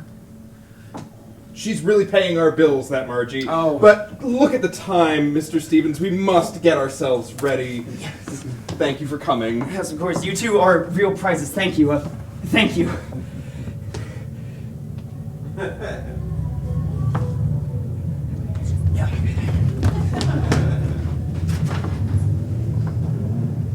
You're most likely wondering who this Margie is. Margie is the reason for our true success. Once we added her to the act, there was no stopping us. Margie didn't exist in real life. Oh, but she does. She may not live and breathe, but she is as true to me as anyone else living. Margie became the society woman that was always making blunders. And I talk about her endlessly in our act. Audiences love her. They demand more and more stories about our Margie. The idea for Margie was mine. One day, it all came to me when Agnes was with me. Oh, this new hat is just lovely. My friend Mary has one just like it. Well, not as nice as this, but she does try to stay up on all the latest fashions. Maybe a year after everyone else, but she gets there eventually. You are bad, Agnes, you are. I love Mary. She does make me laugh.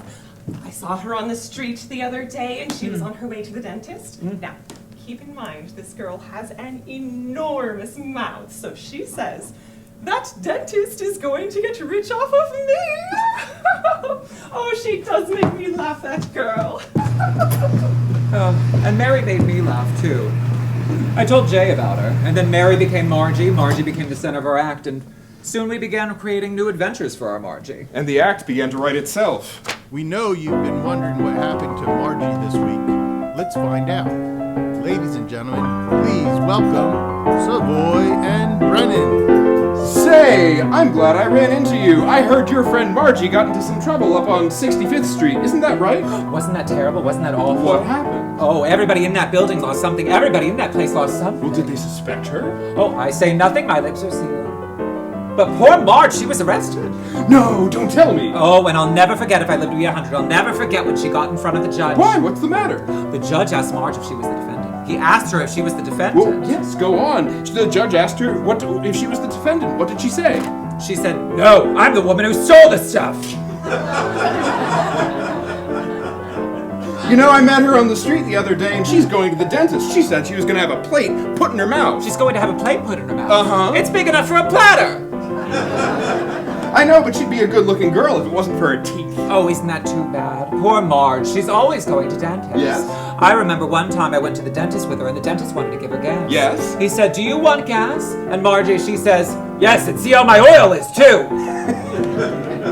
Is Margie married? No, she's a widow. Where did she bury her husband? She said her husband's last wish was to be buried in San Francisco, but she buried him over in Brooklyn. Well, she should have taken care of his wish. That's what his sister said. Oh, he's liable to haunt you if you don't follow his wishes. Oh, I thought I'd die. Margie said, we'll try him over in Brooklyn. If he bothers me, I'll move him to Frisco. Oh, my. That ain't the half of it, dearie, not the half of it.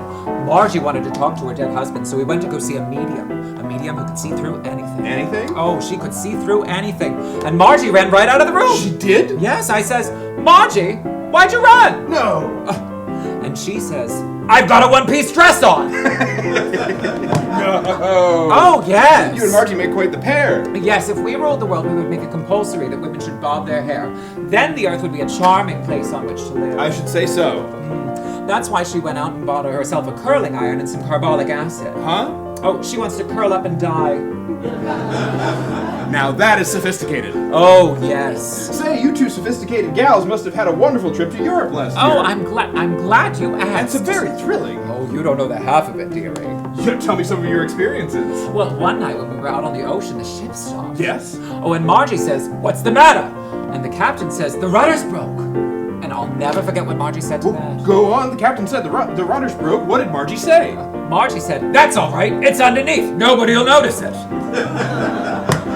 I bet you two had lots and lots of fun on deck. Oh, yes. Every night we'd get on deck and tell stories. Yes? One night, the captain told us about a man who took his wife out on a boat and threw her overboard. Well, he was a brute. Oh, and he said that every time she'd come up, he'd hit her on the head with an oar. Every time that she'd come up, he'd hit her. Oh, my. Oh, yes, and I'll never forget what Margie would say to that. No, hold up. Every time she'd come up, he'd hit her on the head with an oar. What did Margie say? She was a fool to come up! I bet you met lots of interesting people on that boat. Oh, yes, but Margie ruined the whole party. She ruined the whole party. How did she do it? Oh, well, Sunday morning, she was playing a rag on the piano in the music room. She should have known better. Oh, and some minister said, Miss, don't you know the 10 Commandments? And? Margie said, whistle the first 3 or 4 bars and I'll follow you.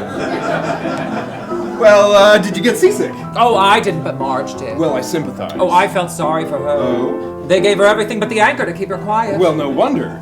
Well, when we got off the ocean, we had to take a taxi. Everybody thought she'd been drinking, but she had, heaven knows, she'd only had a few harmless nips. Well, what made them think that she was drinking?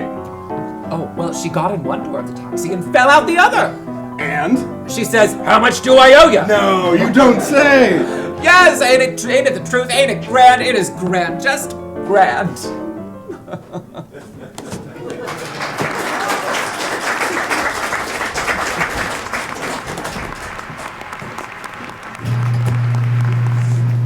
What a glorious audience. Do you not agree, J. Deary? Oh, Agnes, here, take this shawl. I've torn it again. These costumes are becoming so threadbare. The public should not see me if I do not look my best. See what you can do, dear, will you not? Of course, Mr. Savoy. Speaking of costumes, the designer you asked to see is here to meet with you. Oh, good. I'm in desperate need of some new frocks. I'll send her in. Jay, be a love and fade, won't you? A lady would like a little privacy. Don't be ridiculous. Since when are you so modest?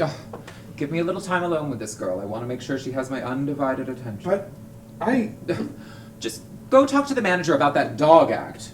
How can I get ready when all I hear is that yip, yip, yipping? Go on now. Mr. Savoy? She is right in here and she is all yours. Mr. Savoy? Oh, Miss Greer, is it? Yes, that's right. Oh. Well, come in, dearie. Don't be shy. What a distinct pleasure it is to meet you. May I say, what an honor it is to design some costumes for you. I believe there's never been a greater comedian and female impersonator combined to walk the footlights than you, sir. Or should I say, madam. Yes, well, I mean... Oh, and may I say, I am just thrilled that you are giving this opportunity to a woman designer. I realize there are so many more illustrious male designers whom you could have chosen. Well, I contend that it takes a woman to understand a woman's clothes. Oh, yes. Let's get down to business, shall we? What have you brought to show me? Straight to work. Yes, that's what I like.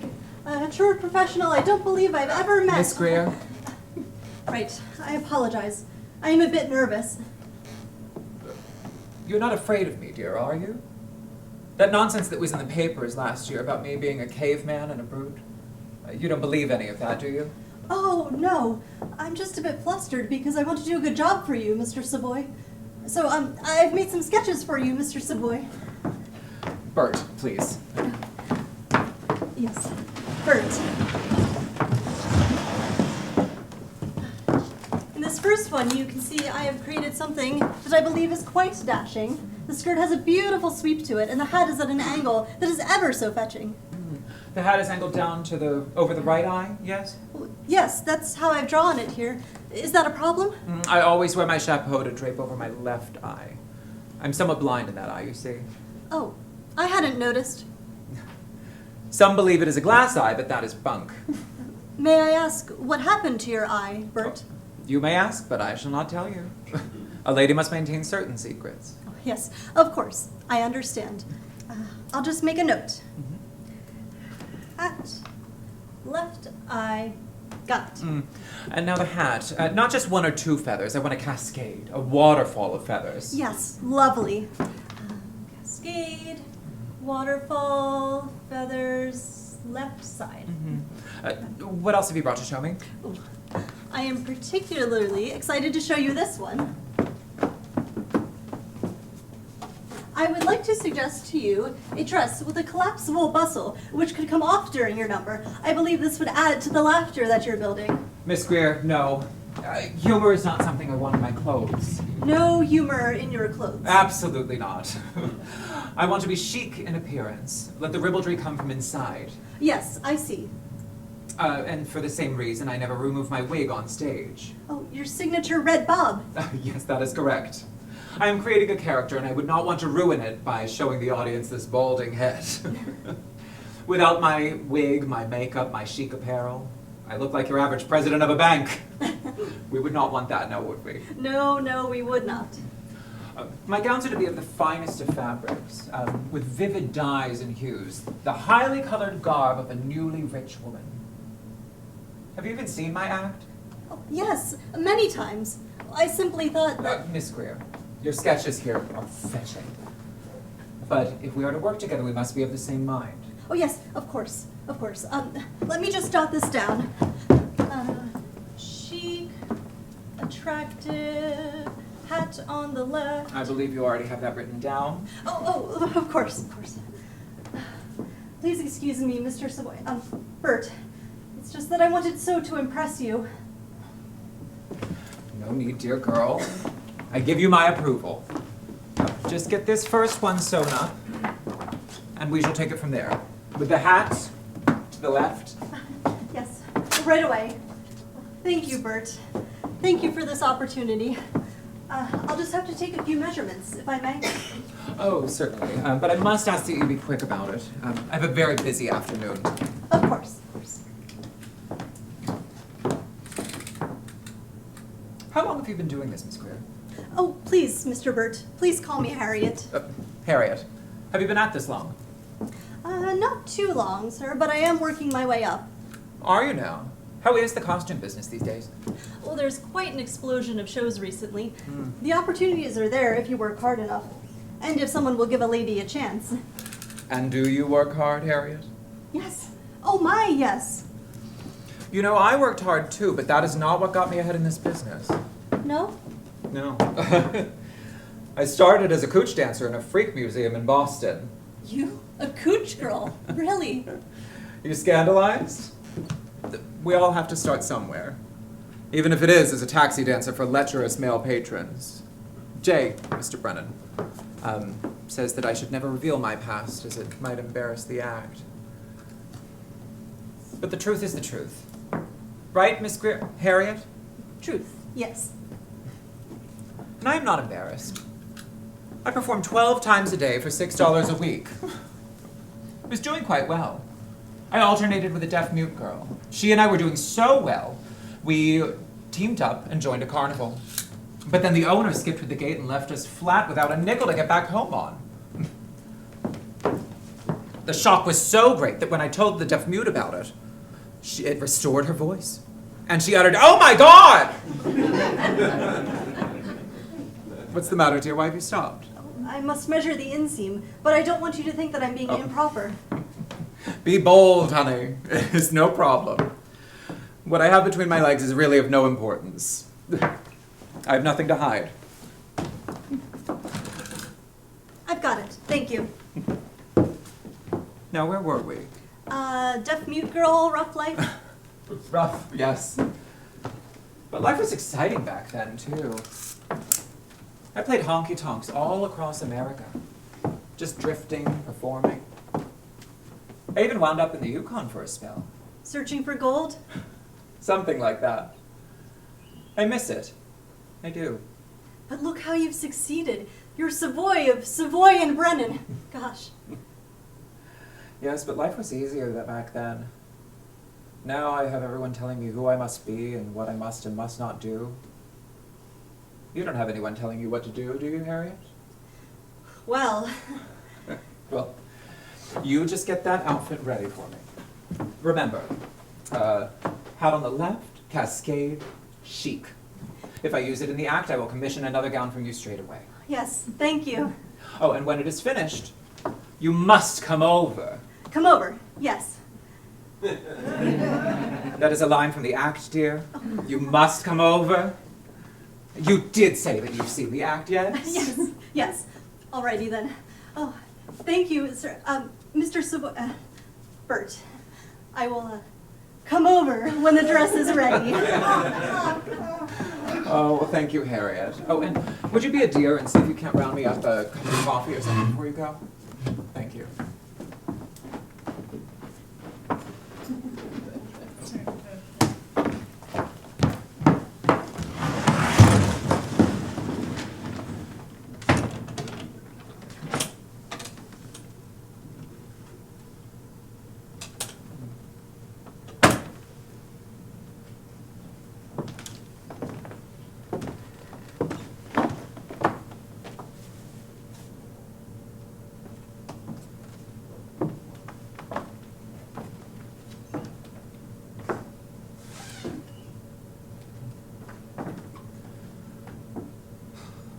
Disguise, I see thou art a wickedness, wherein the pregnant enemy does much. How easy is it for the proper false in women's waxen hearts to set their forms? Alas, our frailty is the cause, not we, for such as we are made of, such we be. How will this fadge? My master loves her dearly, and I, poor monster, fond as much on him, and she, mistaken, seems to dote on me. Agnes, you frightened me. My apologies. Is there something you wanted? You are quite good. Pardon? Viola, 12th night. You're good. Thank you, Agnes. Mr. Brennan laughs at my Shakespearean aspirations. At least someone appreciates me. It's rather fitting. What is? Well, you, a man, playing a woman's role, and that woman is playing a man's role. Sounds confusing, but I can relate. Shakespeare's men performed all the roles in his day. You are bringing back an honored tradition. Unfortunately, it is 1923 New York, and not Elizabethan England. Jay insists that people have no interest in seeing Mr. Bert Savoy in Twelfth Night. He says that people only want to see me as a jester, delivering the jokes of Margie. Nonsense. I have become overshadowed by my own creation. Margie is a brilliant creation, but nothing compared to you. Agnes, would you help me? I've been having trouble with this last section. Yes, of course.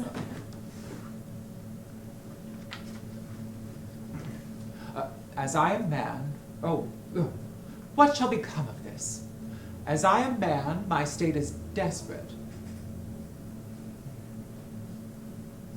As I am man, my state is desperate. For my master's love. Yes. As I am man, my state is desperate for my master's love. As I am woman. As I am woman, Now alas the day, what thriftless sighs shall poor Olivia breathe? Oh, it is no use, I cannot seem to remember these lines. What will become of this? As I am man, my state is desperate for my master's love. As I am woman, now alas the day, which thriftless sigh shall poor Olivia breathe? Oh, time, thou must untangle this, not I. It is too hard a knot for me to untie. Why, Agnes, your talents are limitless. I walked the boards myself once, but now I have taken a different role. Do you regret it? Oh, no. I am quite content. We must make the most of what we have at every moment. I do not look back. You're a bundle of surprises, Agnes. As are you, Mr. Savoy.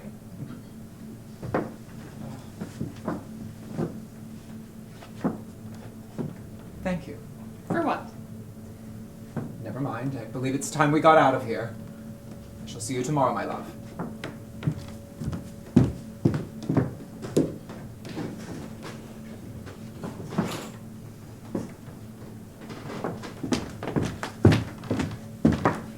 Where have you been? You're late!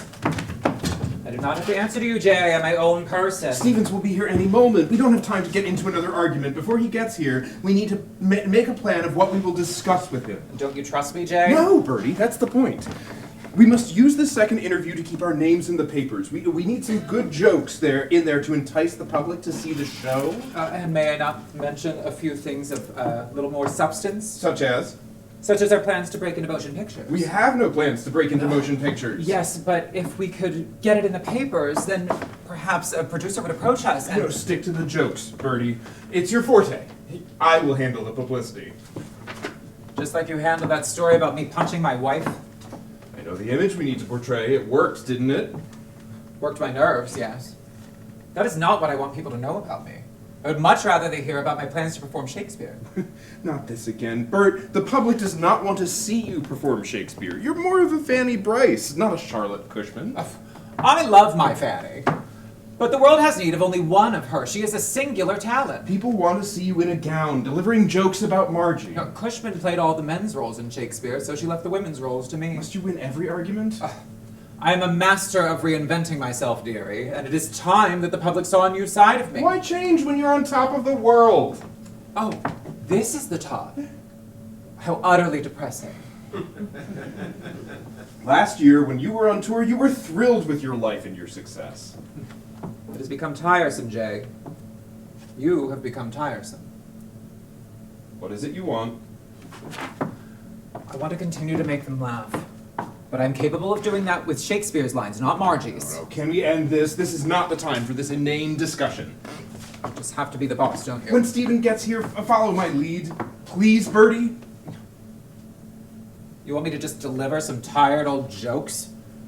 Does the public not deserve to hear something more refreshing about us? To satisfy you, toward the end of the interview, I'll bring the conversation round to some upcoming benefits.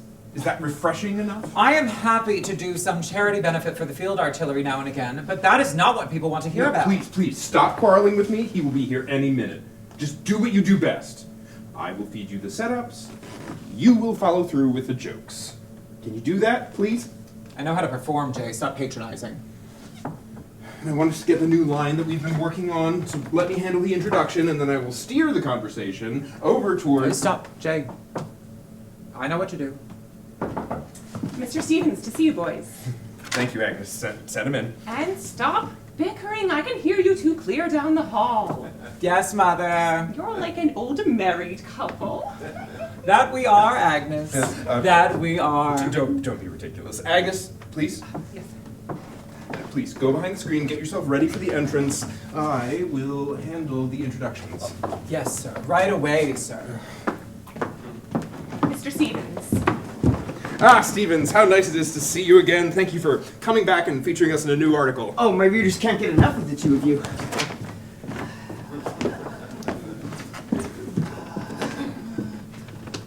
Where is Mr. Savoy? Oh, forgive me, Stevens. I will be right out. I am absolutely frazzled today. Stayed out too late last night. Mr. Garrity threw the most marvelous party.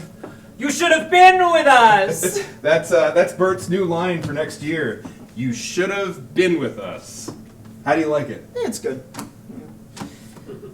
I'd have to hear it in the context of your act, of course. Well, perhaps it will become immortal along with "You must come over." You know, and you don't know the half of it, dearie. What do you think? You should have been with us! You should have been with us! You should have been. Oh, that's enough of that, Bertie. I'm so glad you came to interview us, Mr. Stevens. Tell us what to say, we'll say it. Yes, now... Oh, I must change the subject long enough to check if Mr. Brennan here has formally introduced you to our dear Mrs. Jones. Oh, yes. How rude of me, Mr. Stevens, Mrs. Jones. How do, Mr. Stevens? Hello, Mrs. Jones. Are you surprised I don't prefer a male dresser? Oh, no offense, Mrs. Jones. None taken. Why, yes, why do you employ a female for the job? I always feel safer in a woman's hands. Julian Eltinge had an old man for years, but then he heard I had a woman. He tried it, and now he says he won't have any other sex in his dressing room. He takes his cues from me, you know. Bertie, I'm sure Mr. Stevens doesn't want to hear about Eltinge. He came to hear about you. Besides, you can't trust a male dresser in a show like this with so many girls in it. Just when you want him to lace you up, he's out in the wings with the women! Mr. Savoy, you are wicked! Oh, why put temptation in the poor devil's way? Anyhow, Steve, I would not trade our Agnes for 10 men. You relate more to women then, is that the angle? Believe me, it's the women who have made me who I am. Yes, like the chorus girls. Wasn't one of the girls just telling you about the time she was out to dinner with a man?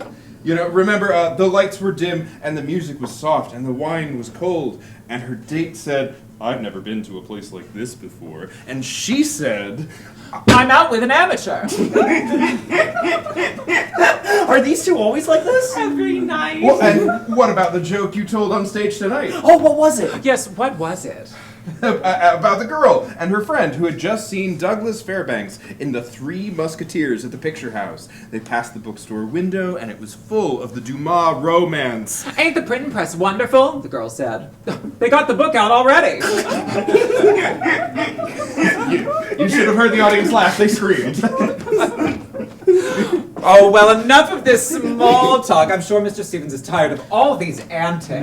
No, our little stories are just what you need for your article. Isn't that right, Mr. Stevens? Well, yes, but... Oh, perhaps we can steer the conversation in a new direction. Steer? No, you don't have a driver's license, Bertie. Oh, I am putting the brakes on, dearie.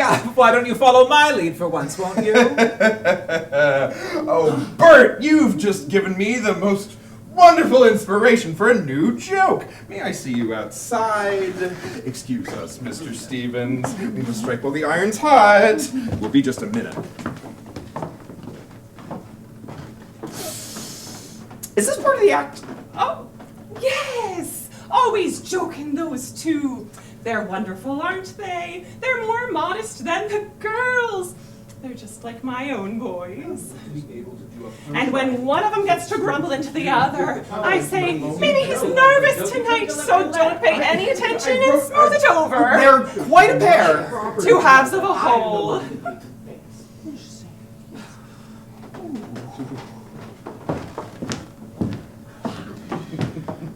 Now, where were we? Oh, yes, Bert. Tell Mr. Stevens how you made Edison laugh. Edison? Ooh. Yes, the great inventor. And later, back at the theater, you told one of the girls? I told one of the girls. I don't give a damn. Oh, hi. The very word I used. I don't give a damn if the audience laughs tonight because I made the great Thomas Edison laugh.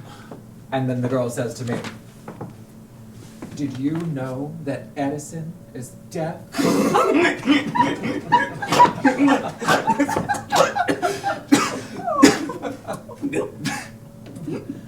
Well, enough of that. Agnes, help me off with this wig, won't you? Sorry. Tell me, do you think female impersonators ought to get married? Yes, Mr. Stevens, I do. Why do you ask? Well, we've all heard the rumors about you and your wife, Mr. Savoy. Former wife. Let's not talk about marriage. Let's talk motion pictures. No! Yes, we are going into movies. Did you know, Mr. Stevens? You're going into movies. I'm so glad you asked. I'm so glad.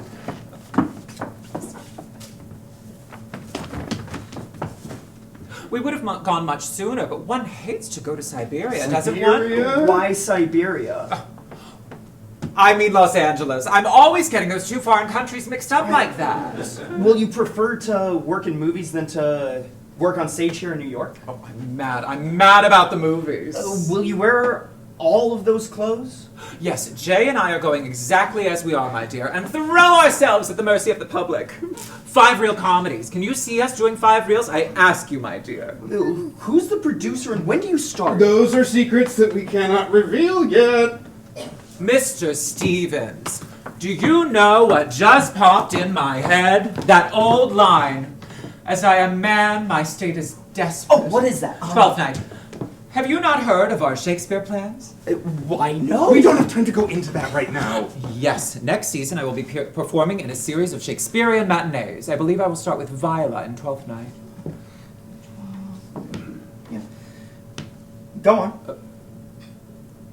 And what? What? Oh, is this a setup for a joke? It's no joke, Stevens.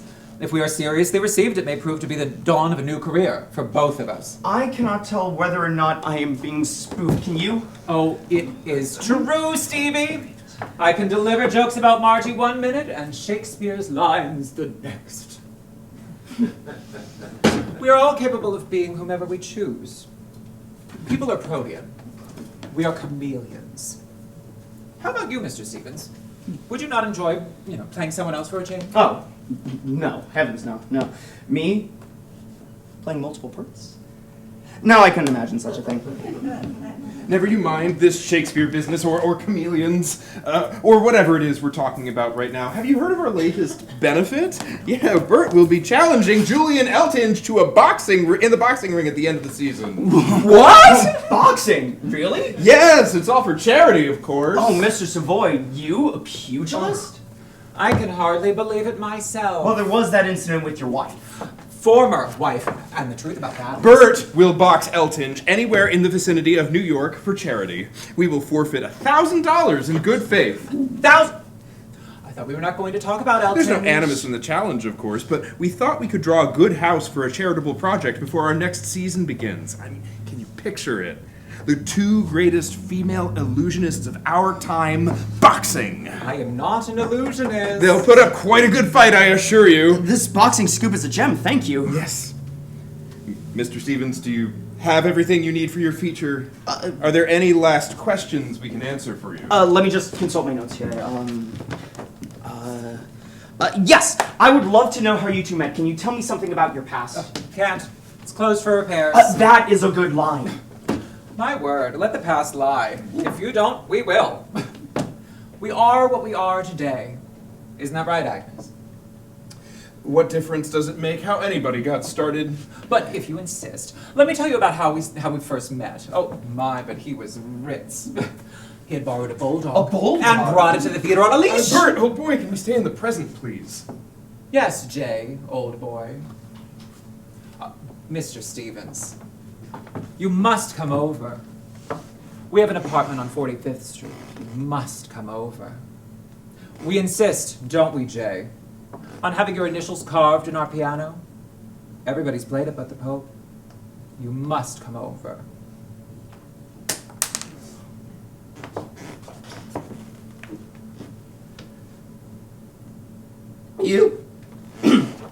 You are exactly the same off stage as on.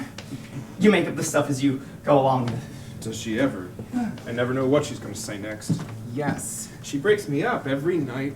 Perhaps it's not my place, but Mr. Stevens, these two really must be getting ready. Oh, yes, I understand.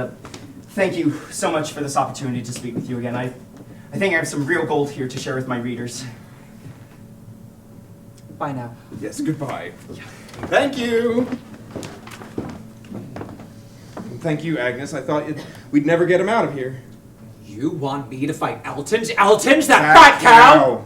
I thought our readers would... I am not going to have you create opprobrious circumstances in my personal life just Please stop. And how dare you! How dare you belittle my ideas about performing in Shakespeare? You don't believe I have the talent, do you? I am more certain that you can be whoever you want to be, Bertie. We are chameleons? But it's not about what you want. We must think about what the public wants. Well, Haley doesn't think Shakespeare is so far-fetched. I was discussing it with him yesterday. Then get Haley to produce you. You don't need me, do you? Perhaps not. Besides, I think Haley would make a fine producer. He has some solid ideas about how... Haley's a child, Bert. And you, the adult, are so much better? You must stop trying to make a man out of me just to sell some newspapers and some tickets. You are a man, Bertie. This is enough. I am exhausted by you. And that is why eye doctor has advised me to move out of our home, Bertie. You're not the only one who is exhausted by all of this. Speaking of our home... My home. Why on earth are you inviting Stevens to play our piano? We cannot have... I can have whomever I wish over to my home, Jay, to play my piano. And it's Haley's home now, too. You do realize he's moved in with me. Yes, I suspected as much. Are you jealous? Green is not... Will you end it? And what? My life? No. No, of course not. That's not what I meant. You would love it if I were no longer here. Then you would collect from my insurance policy. No, please. Let's stop talking about dying. You're not going to die. One day I will, Jay. And then what will you do? I cannot think that far in the future. For now, I'm going to go to take a trip to French Lick Springs on my doctor's advice. That doctor needs to mind his own business. Well, go on ahead to your French Lick Springs. What a positively stupid name. I'm going to get away too. Haley has invited Ohio and I to the beach and... Haley, please, enough with Haley! Jealous?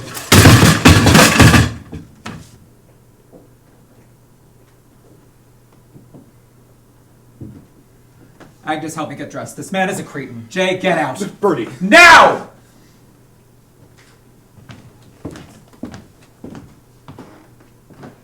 Mr. Savoy, Please, Agnes. For once, let's just not talk, shall we? Yes, ma'am.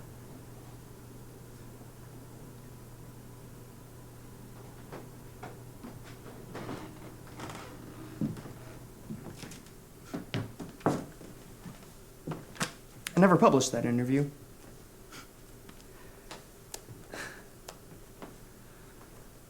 The next article I wrote about Savoy went something like this. June 29th, 1923. Thespians mourn for actor killed by bolt of lightning. More than 1,500 persons attended the services today at the funeral church for Bert Savoy, the actor killed Tuesday at Long Beach by a bolt of lightning. It was the first time Broadway has been affected by death. When the news came, it was as though the same electric bolt that killed Savoy had stunned the street. The chapel was banked with flowers. One beautiful wreath marked husband, being the gift of Mrs. Anna Savoy, the actor's divorced wife. The flame dancer, Klondike Cates, and a huge bunch of roses with the inscription, "The world will miss your laughter." And a bunch of orchids was accompanied by a card, which read only, "From Margie."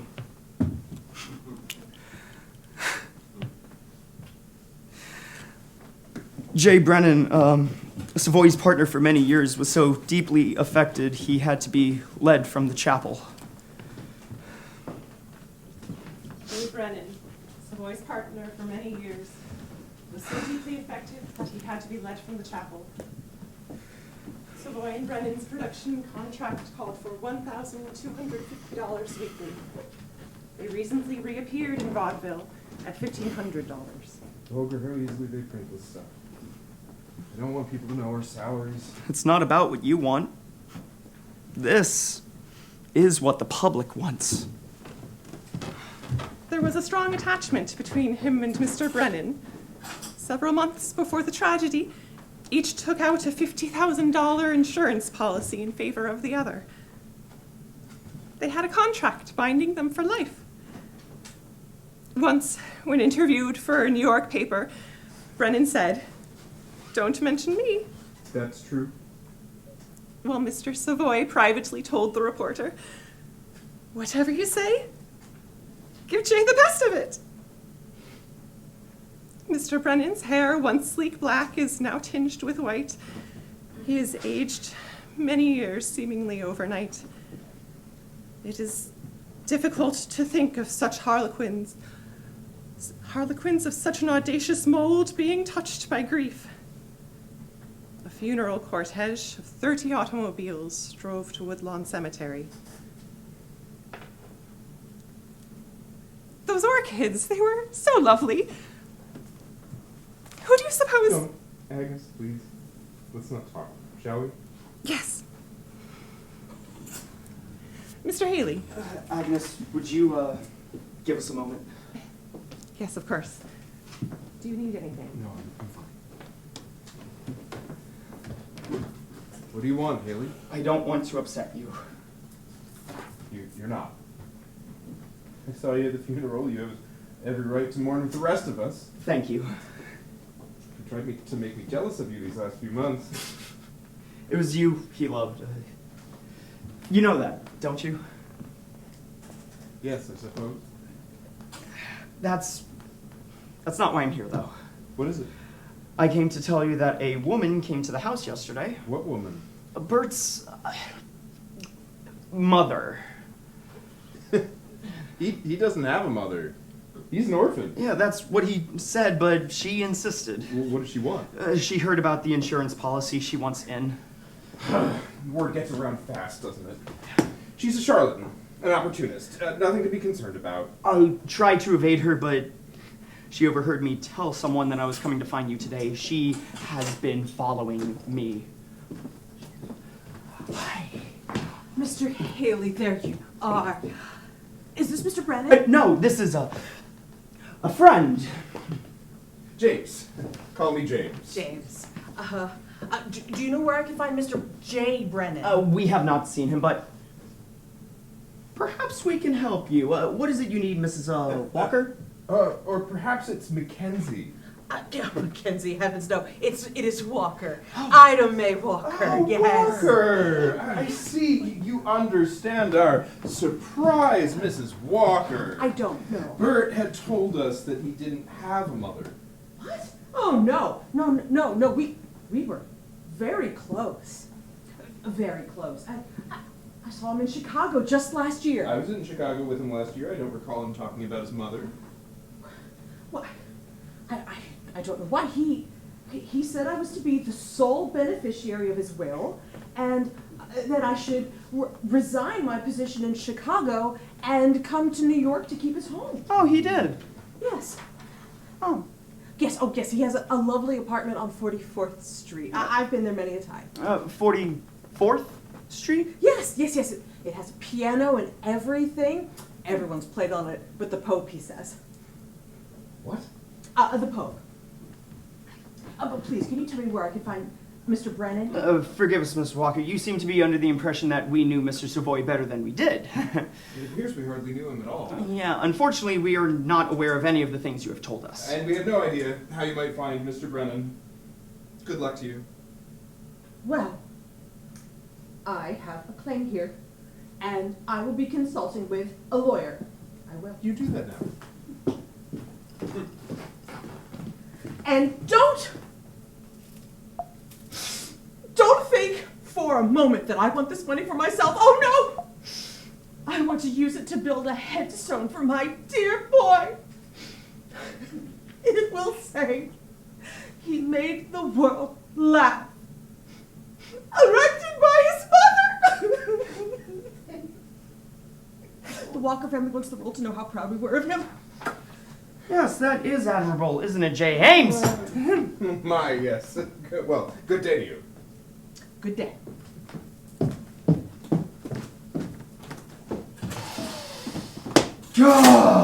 Thoughts? She's a crackpot for sure, but that only makes me think she actually might be his mother. Who can say? She knew that line about the Pope. He used that line all the time. No, Haley, I don't know. Even in death, the man is exhausted. What will you do now? I would like to come back to the apartment. Oh, yeah, the one on 44th Street. Yes. If you will allow it. Of course, the apartment was just as much yours as his, but that's not what I mean. What will you do now with your act? Don't tell me you want in on the act. No. I can't go it alone. I'm the feeder, not the headliner. I suppose I'll hire an actor to take Bert's part. No one can replace him. I'm well aware of that. Perhaps I'll find a real woman to take on the role. Oh, a real woman. I'm not even sure I know what that is anymore. Well, Haley, I cannot think about this right now. Oh, time, thou must untangle this, not I. It is too great a knot for me to untie. What? Twelfth Night. Shakespeare. Oh, sorry, I never could understand Shakespeare. Bert told me you wanted to produce him in Twelfth Night next season. We never talked about that. Me producing Shakespeare? Can you imagine? Like,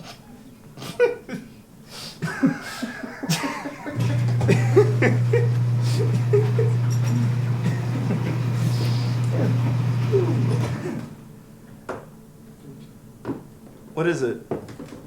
Nothing, Haley. Shall we go? Tell me one thing. Yes. What really happened on the beach? Was he really yelling up at the sky, "Mercy, Miss God, Miss God"? All that? Oh no, Mr. Brennan, it was awful. Please call me Jay. Yes, Jay. You don't want to know. Tell me. It was in the water, alone. He had been melancholy the entire afternoon. The sky turned black in an instant. It all happened so fast. Haley? Ohio? Where are you? I hate storms. Always have. I'm not joking. Don't leave me alone out here. I don't want to be alone.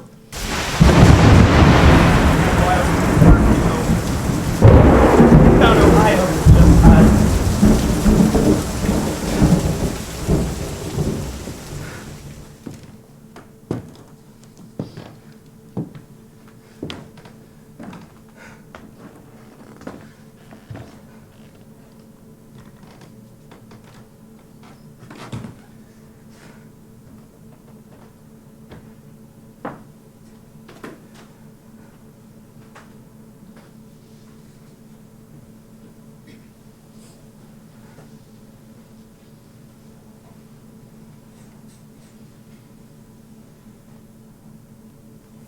That'll be quite enough out of you, Miss God.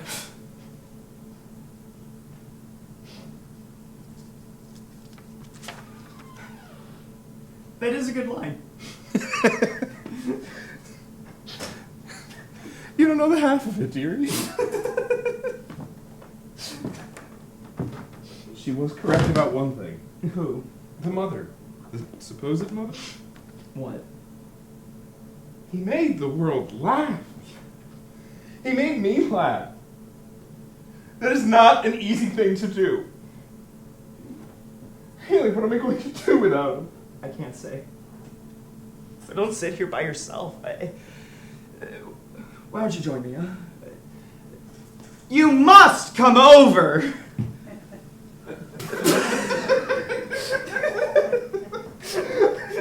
Very good. Yeah. I learned from the best. You should have been with us. I should have been. How far would I travel to be where you are? How far is the journey from here to a star? And if I ever lose you, how much would I cry?